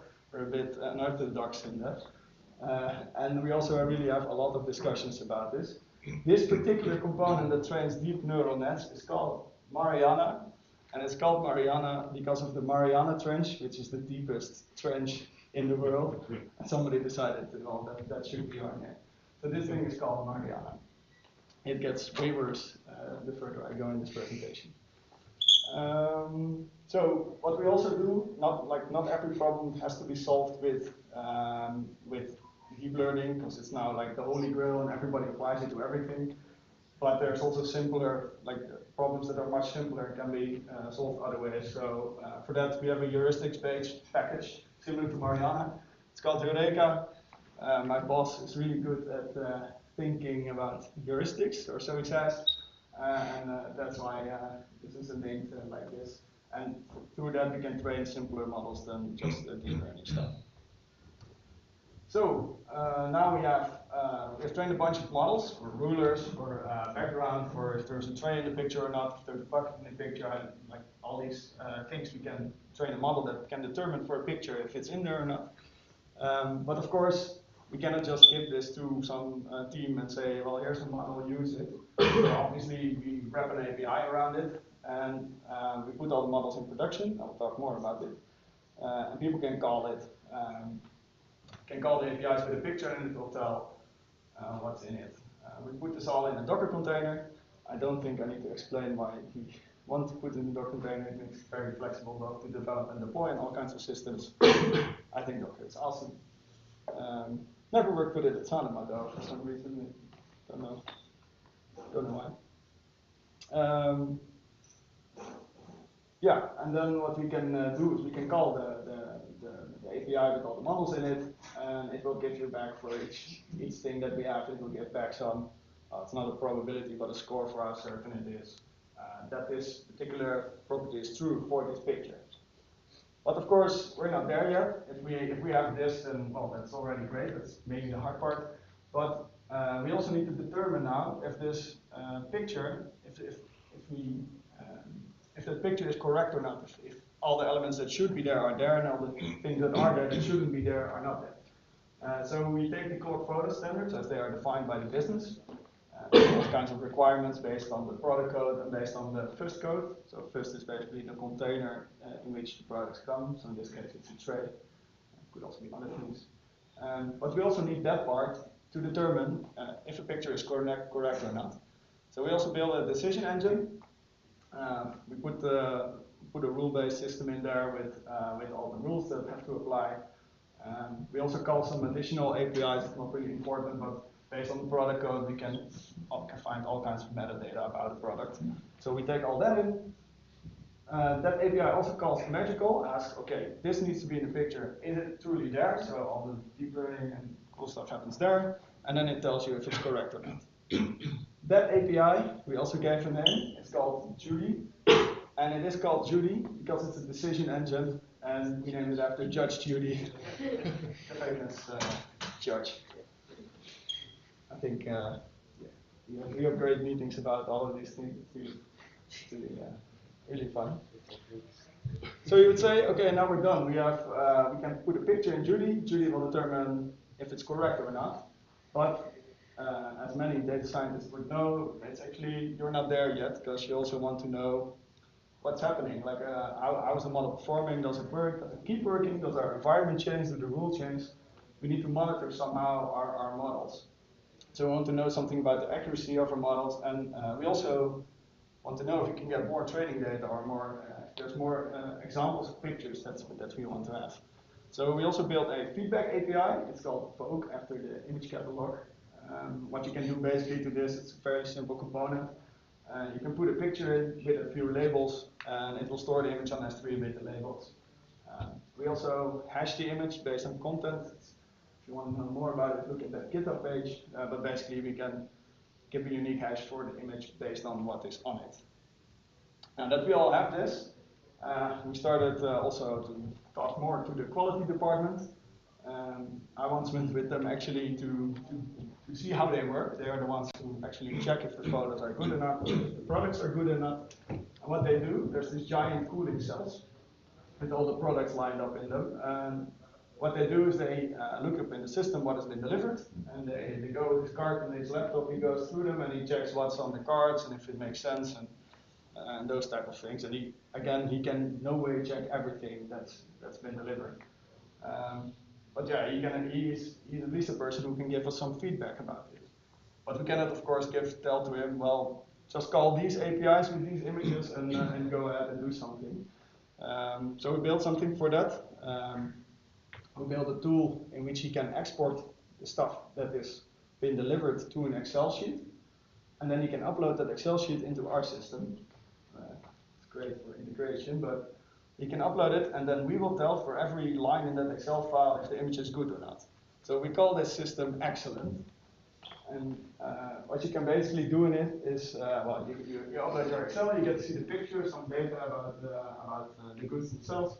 You get to see a few switches with all the properties that we make predictions for, and he can tell us, oh, this will be predicted by us, and he can correct it or not correct it if, depending on what happens. So these come from Judy. And then you can store it, and they get a record for themselves to see, well, these products are good or not. And we also get labels back that say, hey, this is a good photo, or this is not a good photo, and because of this reason. Yeah, so it sends it back to Vogue. So yeah, by having this, we can do two things. One, we can see how our model prediction, how it performs. So how many times does it say photo is correct or not for every element. So we get to see something about the balance of the photos that we get, both in terms of what we predict, but also what's the reality. So we can compare something. Yeah, we can say something about how well our models are doing, or if it's doing something funky. So that's basically the whole infrastructure. So I put it also on a bigger slide. This is maybe now it becomes maybe more interesting for the whole tech department. Everything is deployed on Amazon. So here on the left side, we have our users. So our own flower selling platform. There's a photo app through which people take pictures and can send it to us for the auction, and it will. The goal is to also automatically at that point already do a prediction if that's a good picture or not. And there's also third-party vendors who can give access to all of these APIs. So they connect through the API gateway, which I think Bas already mentioned. It's from Amazon. What the API gateway does is also called a Lambda function, and that checks authentication. Okta is a third-party single sign-on solution. So every call that goes through there will be checked if the call is valid. It's really useful because then we don't have to do it anymore. Basically behind that we have Judy, which I talked about. We have Magical, the excellent services there. We have Vogue, and Vogue stores income history. Then we have Airflow as a scheduling system, which can take all the training data that we have gathered, and maybe on a weekly schedule or daily or monthly or whatever we want, we can retrain our models. It will publish the models to the Artifactory that we are running, and from there we can also trigger a deploy. So Magical will get redeployed with the new, will pull on the new models, and then well, we have a full cycle. Also, we have this bit of an ugly thing here. It's due to legacy reasons we still have it there. I'd rather have this in this environment here, but we're working on that. So yeah, all in logging and monitoring, we do everything to CloudWatch and use Grafana to make nicer dashboards than CloudWatch itself provide. So there's this. Then maybe something a bit more into the Go domain. We built all these Python APIs, and we have built it with Python, not with Go. But one thing we like about Go is the asynchronous stuff. Are you going to tell something about it? Yes. Okay, then I won't. But what you can see is that there's a lot of I/O going on. We do a lot of network calls, we do a lot of file system call databases, and well, hopefully you maybe will explain. In this situation, it is much more useful to use an asynchronous infrastructure, so we don't have to wait on all these things, and we don't have to scale our system up really big. For that, we used an API technology very similar to Flask. It's called Scenic. And it's basically, this is truly like, it's not like I didn't make this up, it's really on their page. It's basically Flask, but it can handle asynchronous API calls. And I think it's really useful. It's kind of young, has maybe some quirks, but for us it has been working great. And yeah, I have did some benchmarks, and I think we're quite happy with it. Yeah, have you looked into API Star? Sorry? Have you looked into API Star from the maker of JavaRest framework? No. It's an async framework. I don't know. Well, basically it's what you just mentioned, but it's okay. Well, maybe worth investigating. Yeah. I will ask you what it is, and I can have a look. Yeah. But we have basically made a Docker image with this in it, and so we only have to all the APIs look the same except for the endpoints and what they do. That's pretty nice, I think. Yeah, so I think this is also. Oh, it doesn't update here. Great. Yeah. Great. So Imagical is basically the powerhouse because all these things they take in data and they send it through in some form or other. But Imagical is really doing all the work, and we noticed that it wasn't like the performance was a bit down. If we run all these models on our own computer, it's fast, and then we put it on Amazon in ECS, and it's slow somehow. So we started to investigate how we can get better performance. So if you look into Imagical and what it does, then once it gets an image, it reads and parses the image, obviously. It resizes it, so it's the same size as the network, the neural networks have to take in. It runs the image through the first layers of PGG16, so the whole 22 layers, I think, and all the 138 million parameters. So it runs it through that, and then the output of that is run for each model that we have. It will just run the final layers for that. So it's actually doing this sequentially, not parallel, but you get the picture. And then in the end, we gather all the data and we have our answers. Now, we benchmarked, of course, all of these steps, like why is it slow? And obviously it was slow because of PGG16. It's really, the network is really big, and on CPU it takes some time. It took 1600 milliseconds for a call to come back, and that's really way too long. It's good for our batch processing, it's fine, but for the phone app, for example, you just want an answer really quick. So we have actually two types of loads, so we needed to get this quicker. All free advice. We started working on this when TensorFlow was still at version 1.4.0 RC1, and well, by the time I made this presentation, 1.8 was out. It became a lot faster. We were now in like 900 millisecond range, so that was already a big step for us. But we also tried different Amazon machines for the purpose. So TensorFlow scales really good with having more CPUs, and it's even better if you put it on a GPU. So we tried for all these different machines, we tried to run under full load, so constant load. We tried to see how long it would take to run a number of images, and then we just check how long it would take to do this. So you can see that if we scale up these machines, it becomes a lot faster, and if you put GPUs on it, then it's really, like it was in the 50 millisecond average range, so that's really, really quick. And we did this within 1 week, going from 1600 to 50 milliseconds, so that was a good week for us, I guess. But of course, there's no such thing as a free lunch, so you also have to pay for it. So the red line is the on-demand pricing, and where you can of course do things with spot instances and whatnot, but this is the pricing, so you also see the price go up, but you also see this like horizontal line here, well, performance goes, or is getting better, so you can also make this price performance image, which I obviously did, and you can see what it would cost to process 100K images under full load. And then you see that actually, even though this machine is fairly expensive, still under full load, it's by far the cheapest option if you want to run all this. So I think this benchmarking was really nice.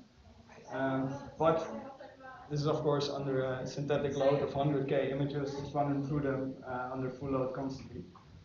What we also did is then, well, we don't have that load, so we look into scaling more. The blue line is, for example, our load. It's a synthetic load, but it goes up, it goes down. At one point we have more images, other less images. And if we would have one big machine that can do everything, so a really expensive one, then you have, for example, the purple, or is it pink, purple line. And obviously we can handle all of our load, but it's also costing us a lot. Especially when the load is going down, we still pay a lot of money for this machine, which is doing nothing half the time. We can also go with a lot of small machines, then we can scale much better with our load. The problem is that we also have this phone app, which has to have big response times, and the small machines don't have the good response times. So we have to find some middle ground with, well, somewhat medium machines, I suppose. We're trying to find a good way to do the scaling. We've been looking into various options. So we were running on ECS, just have a cluster running also for other teams, and it's just running on there. Then we looked into AWS Fargate, which is basically ECS without the cluster. So yeah, probably some of you are familiar with it maybe. But you don't define your own cluster anymore, you just run a Docker container on wherever. It's really promising, I think, but it only allows somewhat smaller Docker containers, so you don't get a lot of CPUs. So for us, it's maybe not fast enough for this particular application. We also we're looking into Kubernetes, which is getting more popular. I don't really understand. Like I was sitting with Sander at the AWS Summit actually, trying to listen to a story while he was trying to eat his dessert. I was really, there was a lot of story about Kubernetes and Fargate, and I really don't understand why they have it both. Yeah, it's popular, but I think like running things on Fargate will be better in the future. So I think. Also, what one of our engineers is figuring out to use Spot Fleet. So instead of, we basically construct our own Fargate for Spot instances. So we can just say we need this much processing power, try to find it on Spot instances. Do whatever you want in terms of which machines we have defined, but it can guarantee you that it has that load.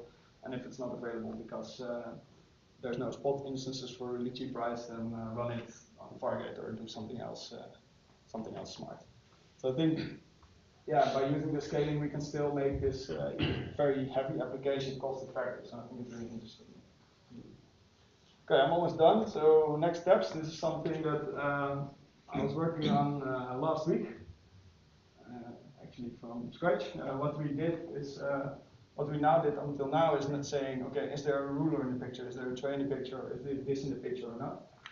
What they also want to know for some other reasons is where in the picture is this this particular element. So I trained a model that can find text and logos in images.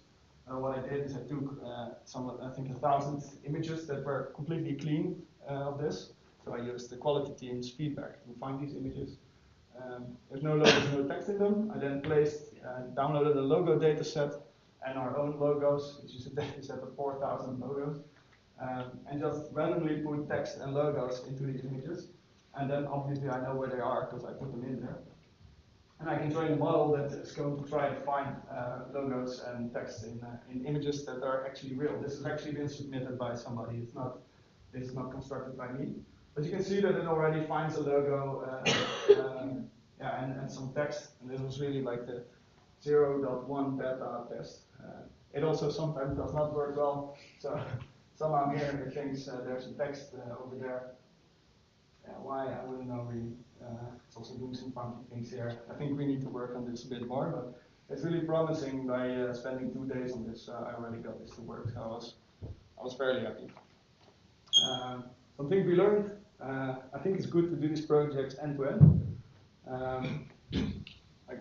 I know from friends who work at other companies that sometimes they, as a data scientist, they only have to do the math stuff, and then the engineers they go for the building stuff, and then some manager talks to the business. We don't do that. We are involved end to end from the start of thinking about these problems to testing it and delivering it. I think it's really important. We also build it iteratively, so don't try to make this like super huge system, but just keep adding stuff to it. The way I told you, like how we built this, is also how it went in real life. That makes it also possible to demo often what you built and be enthusiastic about it, and it also helps other people to get enthusiastic about it and come up with ideas for the system. So that happened a lot, where people were like, "Oh, can it also do this?" And I think people who are generally not interested in data science somehow still got involved now. Talk to the end users early and often. I think we missed out on that a few times, maybe where they had ideas and we were like, "Oh, we didn't know." And I think it's good to involve them also from the beginning. And the feedback loop. I actually have a laser, I just now realized. I think for every data science project or model, so Ruben is going to build a model, for example, it's important to add feedback so you know what's going on and not just rely on your test and validation set. I think it's great to do everything in Docker. I don't think I need to convince you, maybe I do, but come find me.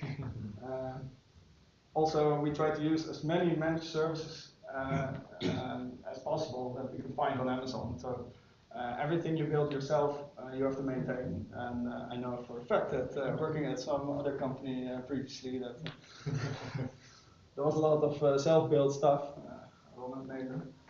And well, yeah, we now completely go around this problem except for our own, like really actually our own stuff. So I think it's really good.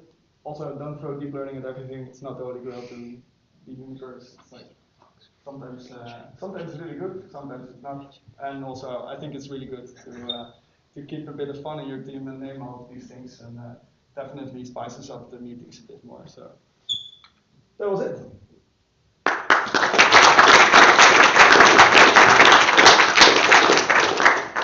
Any questions? Somewhere's coming up.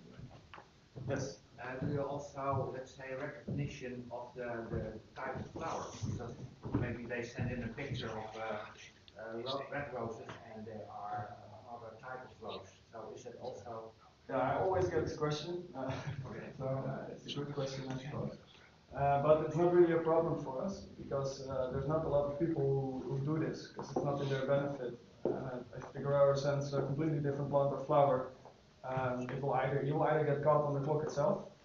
So it will be auctioned. It will say this is red roses, and the picture will say white roses, and everybody will see.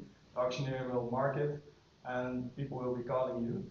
Also, if the picture doesn't match in terms of quality or something like that, then by the time the buyer gets the goods, he will call us and say, "Well, this is completely not what they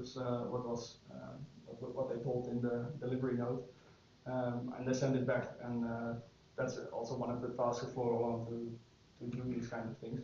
So it's not really a problem. What is a problem is the type of the container that it's delivered in. So, for example, the first bucket, a tray, or a box, or those type of things, they often mislabel those. That is happening a lot. So, whether there's a color on the thing, yeah, okay, it's maybe a bit too deep into the flower. I learned a lot about that actually. But that does go around often, so that we do pick up. But the flower type, we did have a what's it called, a incubator type of thing with the notion with emphasis on have. People were working on this, but it's not really not really a use case for us. Yeah. Everybody wants food, obviously. How long did it take to build? I think from when we had Mariana, once we had that, because that obviously took some research time to just get sorted out, get the training data and those type of things, so it was process-wise longer. But from there to building the system, to have Judy and to have Magical running in Amazon on the API gateway with authentication and that, I think within a month. So that was really fast because yeah, we're like the department I'm working at is quite young, and we're kind of a bit separate from the rest. So we get to have this more startup speedboat for this oil tanker type of thing. So we can just do our own thing and just go ahead and implement this. So yeah, it was one person, me, but in Does it need to be highly available? Well, yeah, so there's two loads, as I told. So there's the batch load of when every day people send in delivery notes and we have to check them, and it doesn't really have to happen in, like if it takes a minute, it's not a problem. But for the photo application, it is important that it's working. Even though if it's not working, it will get checked anyway once they submit the picture. So it's not, we don't have to get like the 99.999%. But and was it also possible to separate that? For the photo, if you take the app, you then have high performance. Yeah, so we can, for the Docker containers, we can obviously tell where it should run. So if it should run on the GPU machines or on the high core machines or on, or some Judy can just run on smaller machines.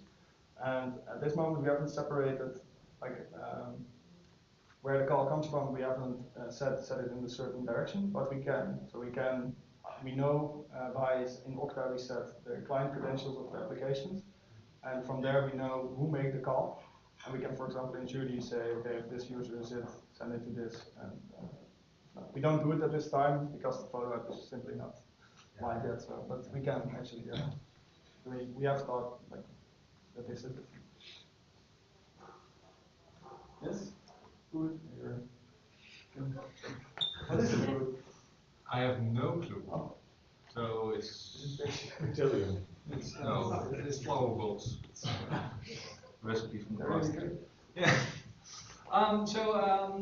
Please give a round of applause. With dinner served in the white room, and we'll be back at 6:45, so 45 minutes.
Ben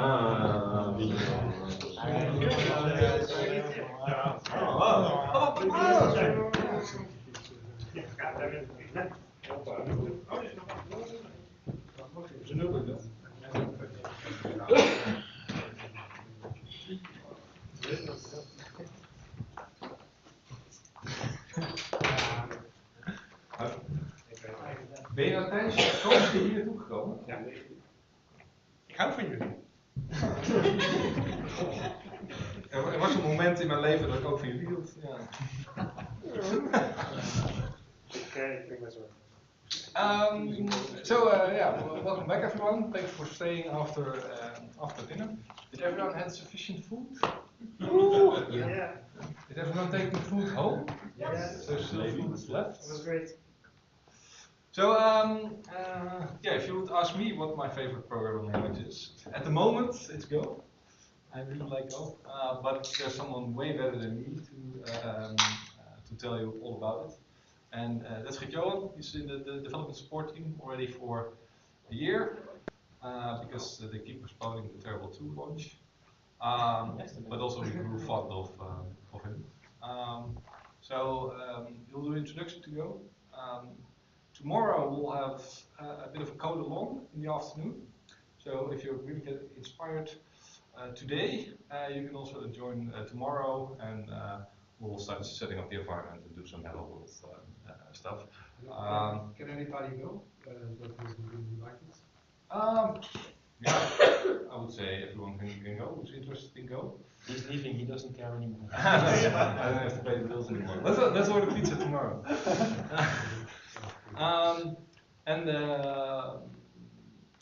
In a few weeks we have a hackathon for the media tool, and also one of the things we want to try is trying some Go for that, so that's I think that's also an interesting way, because I don't know if you're going to mention like the use cases where it's interesting for, but already Dirk mentioned like highly parallel, low latency things. So concurrent. Please give a round of applause for GOlang. Right, so I'm going to talk about Go. A bit of background: I have been working with Go for over 7 years now. Started before the Go 1 release, really enjoying the language, so I thought I'm just going to dive into this, going to use this for some programs. Currently, so I'm working at the development support team together with Sebastian, the guy taking pictures over there, and it's been really fun. So, what is Go? It's a general purpose language. It's compiled, so you actually have a compiler that's creating a binary for you, and then you can distribute that binary along. It's statically typed, which introduces type safety. Makes the working environment quite safe to work in. It has built-in concurrency paradigms. We'll get into that later. It's very simple, so the syntax isn't very broad like C++, where there's lots of different ways to solve a single problem. With Go, there's usually just one good way to solve a problem, and everyone picks that way. So it's very easy to take someone else's code and start working on that. And that also makes it very productive, because working in teams, working on a single Go product, it's very, very friendly. You can easily take someone else's code and start working on that. It was originally created by 3 guys at Google. Pike and Thompson worked before on Unix and UTF-8, and these guys, worked at Google, and they wanted a language to solve the problems of Google, the scale that Google runs at. So they started in 2007. The first open source release was in 2009. And until then, if they wanted to add a feature to the language, to the specification, they all 3 had to agree. So there was a very strict kind of way creating this language. After it was released open source, over 250 contributors joined the project, and the work towards 1.0 release, which happened in 2012. And then in 2018, in this year, we got the 1.10 release. The thing is, with Go, if you build some software for the 1.0 release, it still works with any 1.x release. You can still compile it. There are no breaking changes. So that's also very important if you're going to start using a language. You don't want your code to break a year later when you want to compile it. So that's still going on. It's being used in a lot of projects. Docker is one of the most popular, I guess. Just heard a bit about it. Kubernetes, Influx, Ethereum, BitCD, which is an alternative Bitcoin implementation. It's used by most of the miners in the Bitcoin network. Let's Encrypt uses it for their software server-side stack, as well as a reference implementation of clients. And it's used at huge companies, Google, BBC, Cloudflare, Sanoma, SpaceX, those kind of companies really use Go. Let's actually dive into this. Let's start working on a small little project. What you got to do to start working in Go is install Go. Obviously, I have it installed on this laptop already. It's available for any processor or operating system that you're running. And then you need to test your installation. So we want to have some Go file. Let's open it here. Just some package statements. We're going to import the package, and we're going to write out a greeting. Let's just go run it. Go run hello.go. There we go. So the Go tool, it runs your code. If you use Go run and you give the Go file, it will compile it and start the binary. It can also be used to run tests. So there's a test framework in the language itself. And it can also be used to build and format arbitrary packages. I'll get to the package structure a bit later. And the format tool is also very important. So Go code is always formatted for following a common structure. There's a huge consensus on, for instance, we're using tabs instead of spaces. Sorry, Python developers. Here you like spaces, but I just confirmed it. Yeah, exactly. Yeah, let's get away from this topic very quickly. And then it can also be used to fetch binaries or code from the web. So, for instance, if I run go get github.com/go matrix, it now uses Git to pull the source code in that repository, build it, and install the binary in my path. So I can now run go matrix, and we get the matrix on a very poor beamer. So it's very, very easy to download the project, compile it. And this doesn't only work for binaries, but also for packages, libraries that someone else built.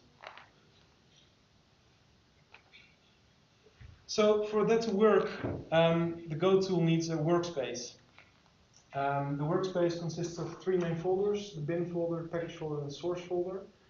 Within the source folder, there's the whole structure. So you get, for instance, source/github.com/go/matrix, and then there's my go matrix source code. And this is basically where all the source lives. And then when that source is compiled, it gets either compiled to an object file, which is for a package, a library, or a binary file, which you can execute by go matrix. And there are no build files in Go, so it just needs the source files, and then it will know, well, we can make a binary, we're going to put it in a folder. So if you want to create a workspace, you just create the source folder and you set your Go path, which is an environment variable. I usually have my Go path to my home directory. A lot of people do that these days, because then you also have the bin folder in your home directory. You can just add it to the path environment variable, and everything you put in there is just executable. And then the namespace, so that's the import path where you put your code, which is inside the source folder. Usually you use either GitHub or GitLab or Bitbucket or one of those domains. But you can actually also use your own website. If you run Git on your own server and you have GOlang.net, for instance, you can use that as the namespace. It's kind of like Java's com.java.whatever kind of packaging, creating a sort of ecosystem for code. So we can do that. I think I'll skip this one because we have more interesting stuff to get to. Because we want to build a nice little tool. We're going to build a tool to fetch the RSS feed of nu.nl. And we're going to use a package for that. We're going to parse it, and then we're going to print the headlines of articles and the URL on which we can read the article. So to do that, we're going to use the HTTP package to fetch the nu.nl feed. This is the whole code. I'm just going to walk through it from top to bottom. So it starts with the package declaration. And any program that you want to execute, it is not a package, not a library, starts with the function main inside the package main. So in this case, we have the package main as our starting point. Then we have some import statements, and these are actually packages in the standard library that we want to use. So log is for writing log output, HTTP is a HTTP client and server actually. It's inside the package. And then we're going to have our main function. So this is the entry point of any program. And the first thing we want to do is simply do HTTP get. We want to have the tag RSS feed, and it's going to return two values because Go actually has multiple return values. So we have the response, which is the HTTP response object. It contains the status, the body of the response that we got back from the server, a lot of other information about the HTTP request that was just completed. And the second return value is an error. So if HTTP fails, for instance, there's no internet connection, then you'll get an error, and well, you have to check that error. Every time you get one error, you will want to check that. So that's what happens here. You compare the error to nil, and nil is like null, really. They just spell it differently. So if it's nil, then there's no error, and we can safely continue. If it isn't, then we want to print this error and quit the program. Then we want to check the status code because, well, HTTP 500 is still valid HTTP, so it's not an error, but it is HTTP 500, so we're not interested in that. So you compare the status code, well, it's a status, if not, again, return print an error and exit the program. And last but not least, we're going to copy the output of the response to the standard output of the program. So the copy function, you can see the definition below here. It accepts a writer and a reader. So the standard output implements a writer interface, and the response body implements a reader interface. So I'm going to get into the interfaces in a bit later. But that's basically how copy is built up. So it doesn't really know what kind of reader or writer it's getting. It can be anything. It can be a file, it can be a network connection, it can be a DOF that you send up with a message and will return later. Doesn't matter, as long as it's implementing the reader interface or the writer interface, you're fine. So let's run this program. Luckily I have it in the file already. There we go. We've got a lot of RSS, XML, gibberish stuff going on there. So this is not nice. I'm not going to read this stuff. It's very boring. We want to decode it. So to do that, we want to use a package because I'm not going to write an RSS parser myself either because I'm lazy. And we're going to use GoFeed, which is a package that's already out there. And this is just godoc.org, by the way. It's just a website, and you can put any import path, github.com/amcjo/gofeed in the URL, and it will fetch that and will create the package documentation. So it's a extremely useful tool when you're working on Go projects. They always have documentation in the same spot. We see over here that there's a new parser function which gives the parser Then there's a parse function, which again takes an IO reader, so that's pretty useful, and that returns a feed. And then the feed has a lot of properties over here. You can see there's an items list, which will give us the news items. So yeah, let's go ahead and use this.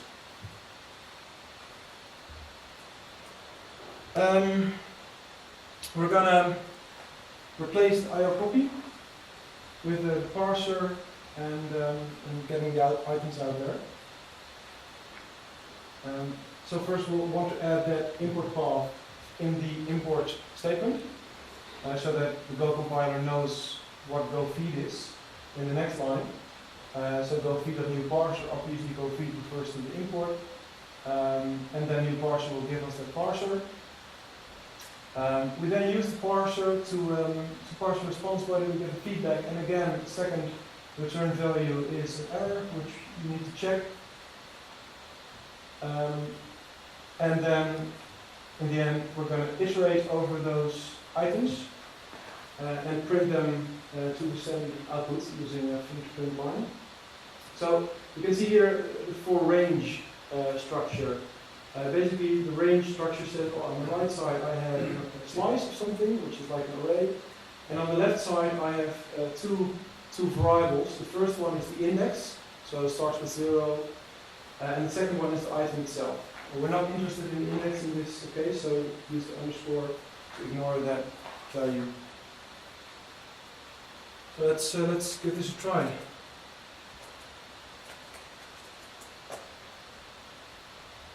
There we go.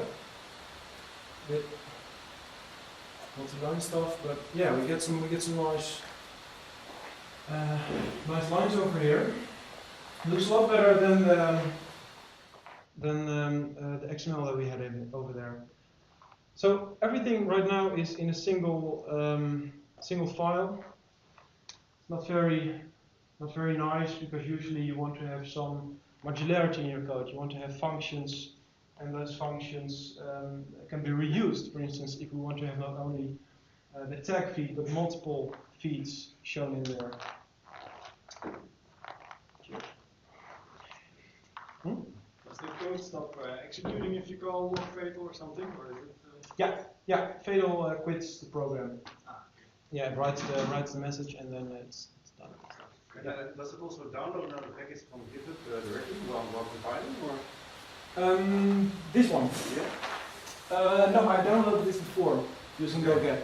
Okay. Yeah. So this one. Yeah. Okay. Yeah.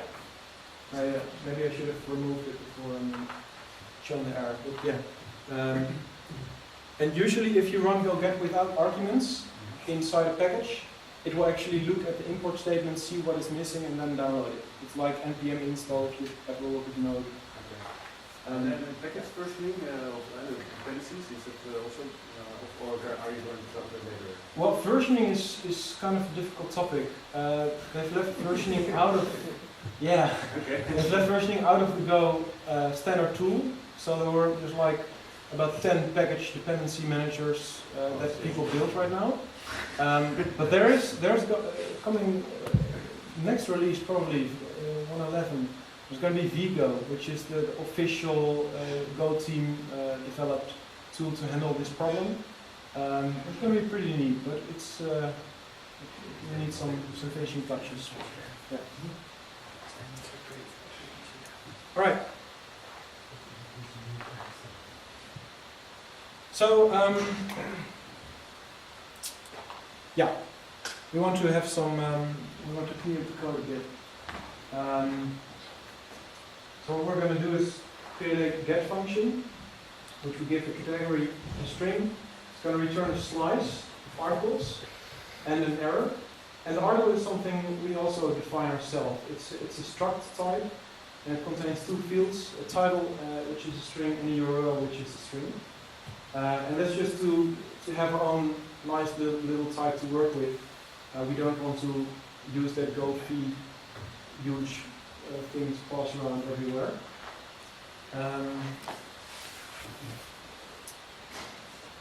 So we need to change. We copy over the code from the main function, We need to change, of course, HTTP gets to use the category variable, so that we can use any like algemeen, text, port, whatever, as a category to fetch the feed for it. And then we return multiple return values right now instead of logging, fatal logging. So either you return an error or you return the actual thing, the articles all the way down below. We add the body close, which is important because as long as you don't close the body, the network connection is still being used, it's still open. When you do that using a defer call, I don't know if Python has defer. Does it? Okay, so I think in async IO. All right. Yeah, but you usually just open the session with. And then it does it. So it's just okay. Yeah. So defer basically says, well, do this function call after we've returned from the get function. So if anywhere below the defer call the return is made, then the rest body close function is executed. In this case, we don't have an error which we can return, but we have the status code which we don't like. Because we don't like it, we make it an error. So the errors.new function converts any string into an error. And in this case, rest.status contains something like 500 internal server error or 404 not found. Whatever the server sends back, that isn't the 200. Then over here, we're going to create an article slice. A slice is basically an array. The Python is arrays, right? Yes. Lists, okay, yeah. So that's basically the same thing. It can grow, it doesn't have a fixed size. In Go there are also arrays, but arrays are always fixed size. So you barely use them. It's only for like low level networking stuff. It's really interesting. So we're going to create an article slice and we're going to make it as long as the feed items that we have.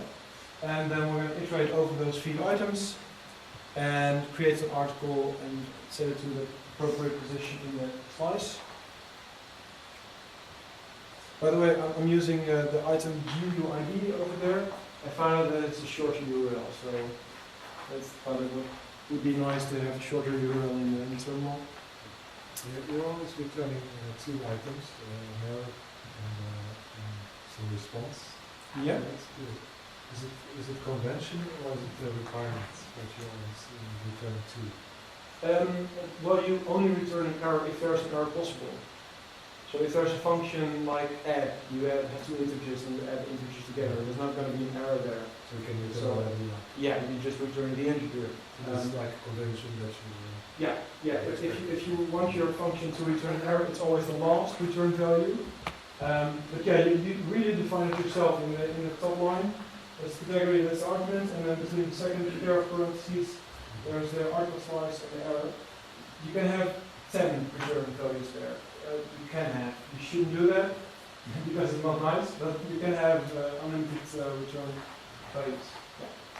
So you see 3 sometimes. Maybe felt very suddenly 4, but that's really when you're pushing it. You might want to wrap that up.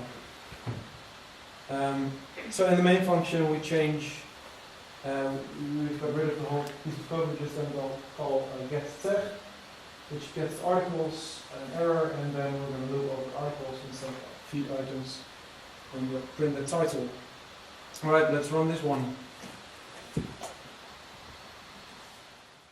There we go, it still works, nothing changed. Woohoo! Nice! Still got a boring list of stuff. So we want those links in there, because when we can't click this, it doesn't work, we need the HTTP links. So this is where we're going to use a stringer, because the fun package, it knows how to format like integers and booleans and strings, everything that's built into the language. But if we build our own type, like the article, then we can tell the fun package how to print that out. And to do that, you have to implement the stringer interface. So I think Java has a very famous toString thing going on. The difference with interfaces in Go and, for instance, Java is that in Go, if you implement it, it's automatically you can automatically use it as such. You don't have to explicitly tell the compiler, hey, I'm implementing the stringer interface. All you have to do is actually create a string method which returns a string. And as long as you're doing that, you can use it as a string. So the func package will do the detection for us. We don't have to worry about that. All we need to do is actually create the string function. We're going to use sprintf, which is like a format thing. It's using two percentage hashes and extra arguments to position those. And then if you do a func print line with article, it will just use that function. The function again defines, well, we're going to first print the URL, then a dash, then a title, and then we can run that. There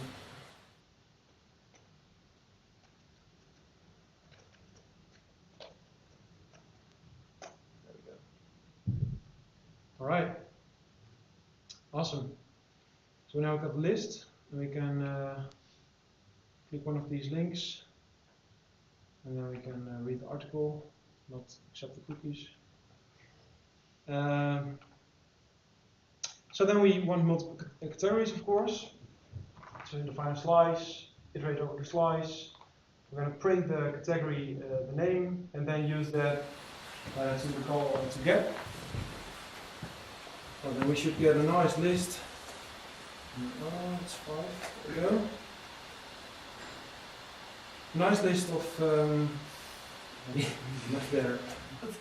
I tested it at home. I have like a widescreen screen at home, and then you don't have these problems.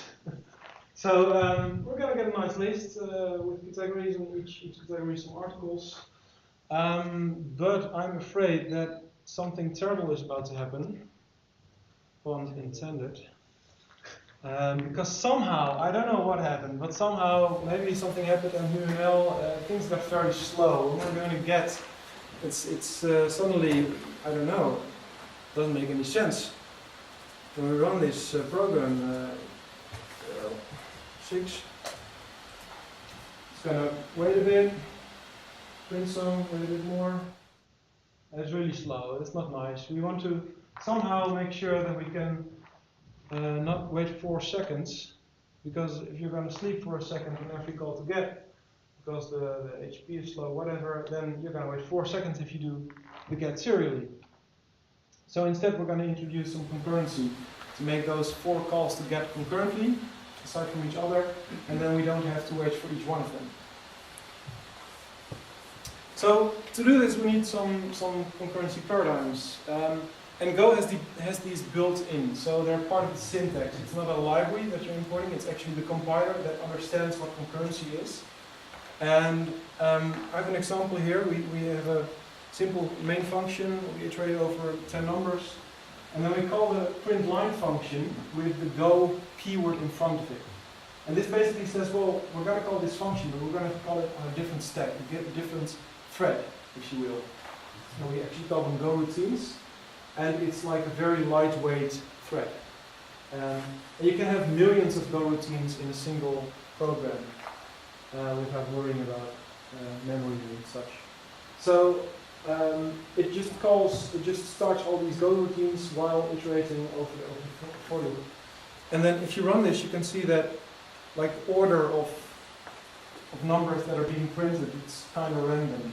There's no, because they're all running at the same time, so it's whoever comes first gets the print first. It's not anymore a serial operation.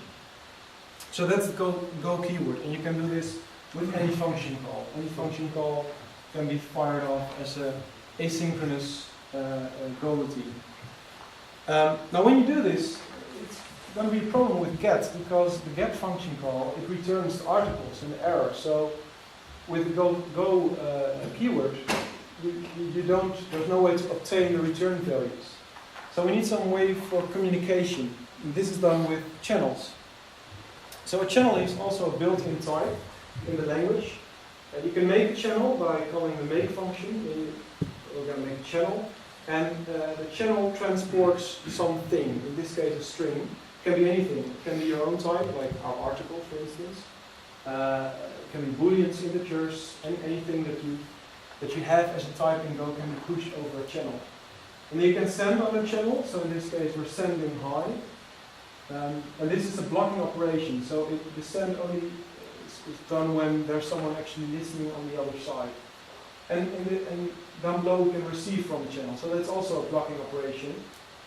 It waits there until someone has sent something on a channel.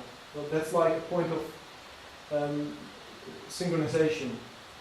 And then, of course, if we would execute this, the print line would print hard.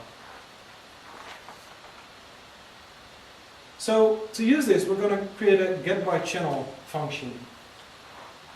This function accepts the category and a channel of articles. We call it article channel because that name sounded like it made sense. So we're going to accept the channel.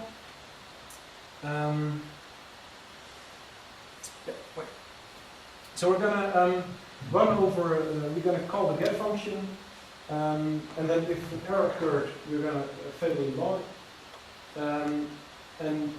Otherwise, we're going to send those articles, which is the slice of article, onto the channel. That makes sense, right? Yeah, so you said log fail exits the program. Does it also do that? Does it just kill the thread or the whole program? Kills the whole program. Yeah. So In this case, it's a bit lazy, of course, but for the demonstration, I thought it would be good enough. Yeah. But yeah, in this case, it kills the whole program. We're done. It's not limited to GOlang, but there's something built in to deal with this in an actual live situation where you don't want one of the threads is killed or for some reason, but we can deal with it. Yeah, and normally you probably wouldn't log fatal if just one component fails. Like if you run an HTTP server, of course, which we're doing with Channel, and one API call fails, then killing the whole server doesn't make any sense. So in those situations, you would actually have a log handler, which has something like Sentry in the backend.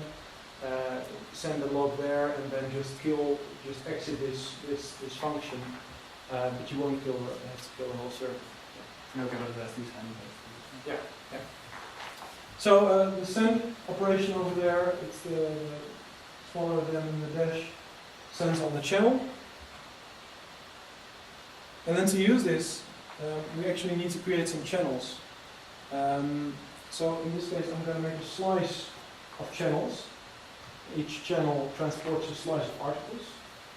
And the slice of channels has the same length as the category. So we're going to make one channel for each category that we're going to fetch. And to do that, we're going to range over categories, make that actual channel, assign it into the channel slice on the correct position, which is I, and then fire off the GoRoutine, giving it its own channel to send on, and the category that we want to fetch. And then in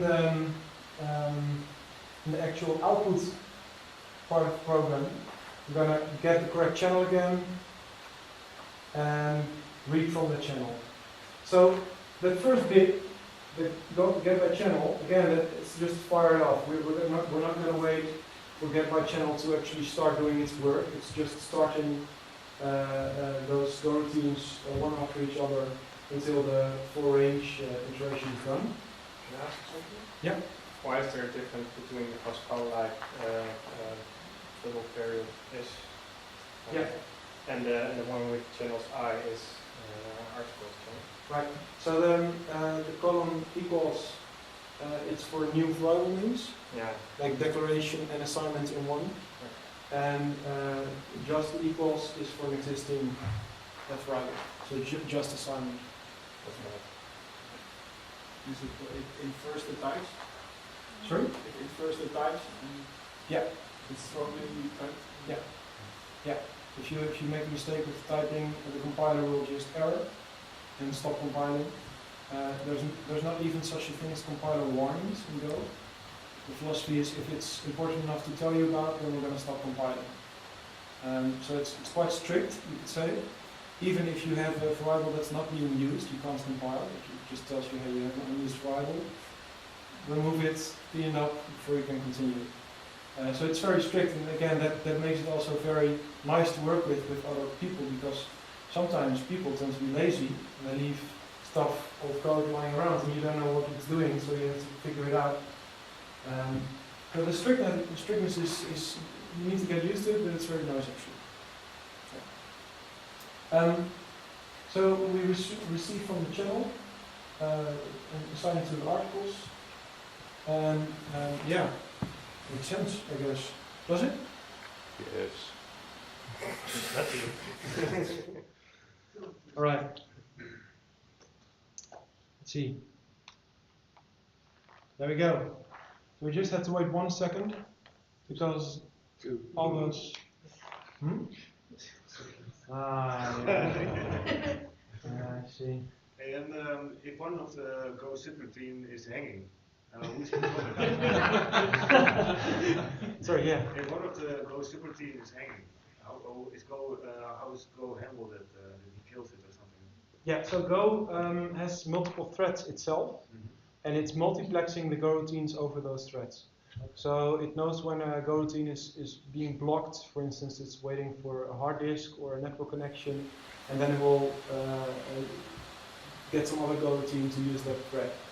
And it actually manages that very well itself. You can sweep it, you can tell it's like a number of threads on the operating system that it's allowed to use, but in most cases you don't have to do that. It will just detect the number of cores and threads that the CPU can handle, and then use that. But what if the Go routine just hangs? It's infinitely waiting or something. Then, for instance, you can have indeed race conditions where you have deadlocks, stuff like that. There is some deadlock detection which results in panics. Panics are kind of like the exception in Go. So there's that, but in some cases it can't really detect it because it may not know that something is never going to happen. Well, what you can do, I don't know where your talk is going, but now it's blocking on the read. So where the highlighted line, which says the article, the Pascal-like assignment, and then the error reading from the channel, that blocks until that channel is killed. What you can do is put that in like a switch case statement and have it say the first results in articles from that channel, and the second one is like a timer. So then it returns when the channel returns and you continue reading, or it returns when the timer fires. So they can have like really nice timeout mechanisms. Also for like machine learning, where you have like this really advanced model that might be congested, and you have this really nicely simple Bayesian kind of way, which always returns in 106, and you have like the default value, maybe the top 5. You can have, well, fire the really expensive model, see if it returns in 200 milliseconds, otherwise take the other one. Yeah. So that's like a really nice setup you can. You can share the channels between Go routines, right? Yeah, now you definitely. have separate channels, but you can use the same. Because now if it's blocked, if the first one is taking 10 seconds, it would still wait on the first one to return, whereas like the other 9 are already returned. So now the order is determined, but otherwise it could return in any order, basically. Yeah, if you put them, exactly. Basically just internal Kafka. Yeah, exactly. Yeah. All right. Let's see what else did we have. No, that was it. Yay!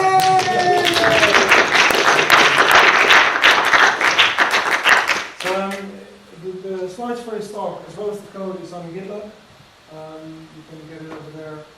Maybe actually create a CLI for new.nl. I don't know if there's markets for that.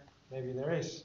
How about advertisement? I don't know. You would not need the cookie bar, which Exactly. actually is the most used Go service within Sanoma.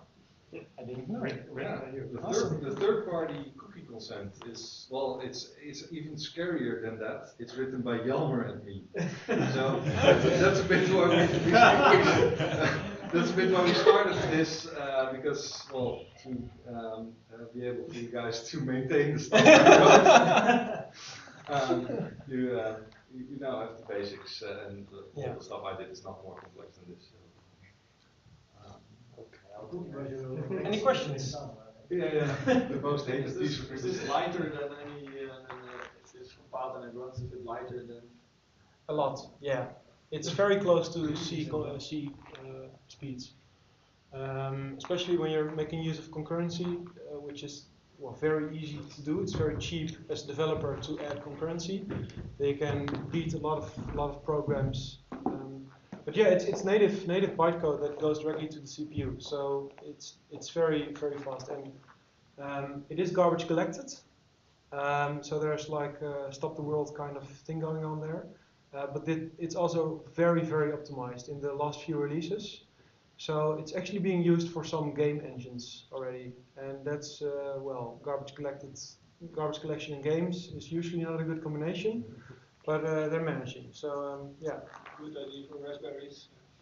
Yeah. There's actually a fun Raspberry distribution, which is like just a very lightweight Linux kernel, and then a complete userland built on with Go. And you can just get your functions written in Go, send it to Raspberry, and it runs directly inside the userland of the kernel. It's all GPIO can be.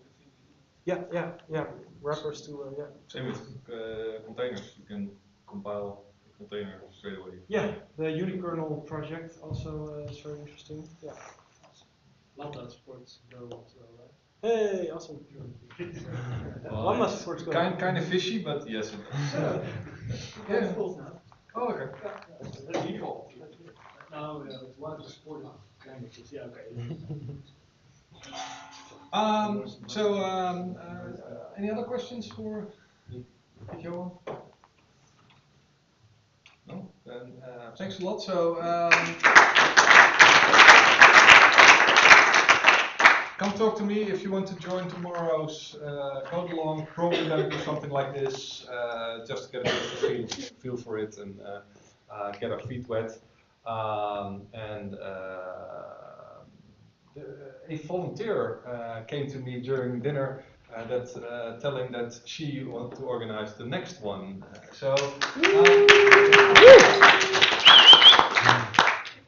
Maybe in a couple of weeks' time you should remind her of that idea and help her find speakers, help her arrange the foods.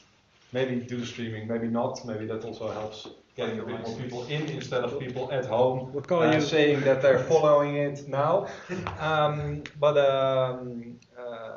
I hope this really lives on beyond me, and that not only the Go services that are there are my legacy, but also this, which was my 29th. Well, except minus the 2 that were organized in Finland without me and Jelmer, but hopefully this continues way beyond me. So thanks all for coming, and I'll be in the audience next time you organize it. You organize it. Gifts for the speakers. Oh yes, and we have speaker gifts. Also, you have to appoint someone to come up with speaker gifts, and then thank you.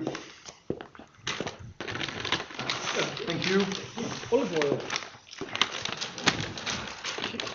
And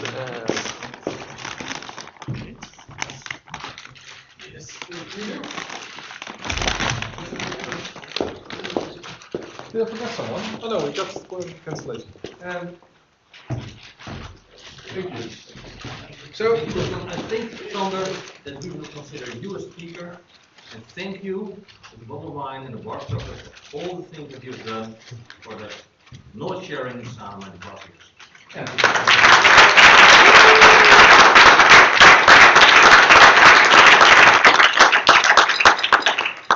Well, on that bombshell, it's time to end. Hey, thanks a lot, and until next time. Zij ziet toch weer af. Ik heb hem op mijn laptop staan. Nee, zet alles weer uit. Ja, dankjewel.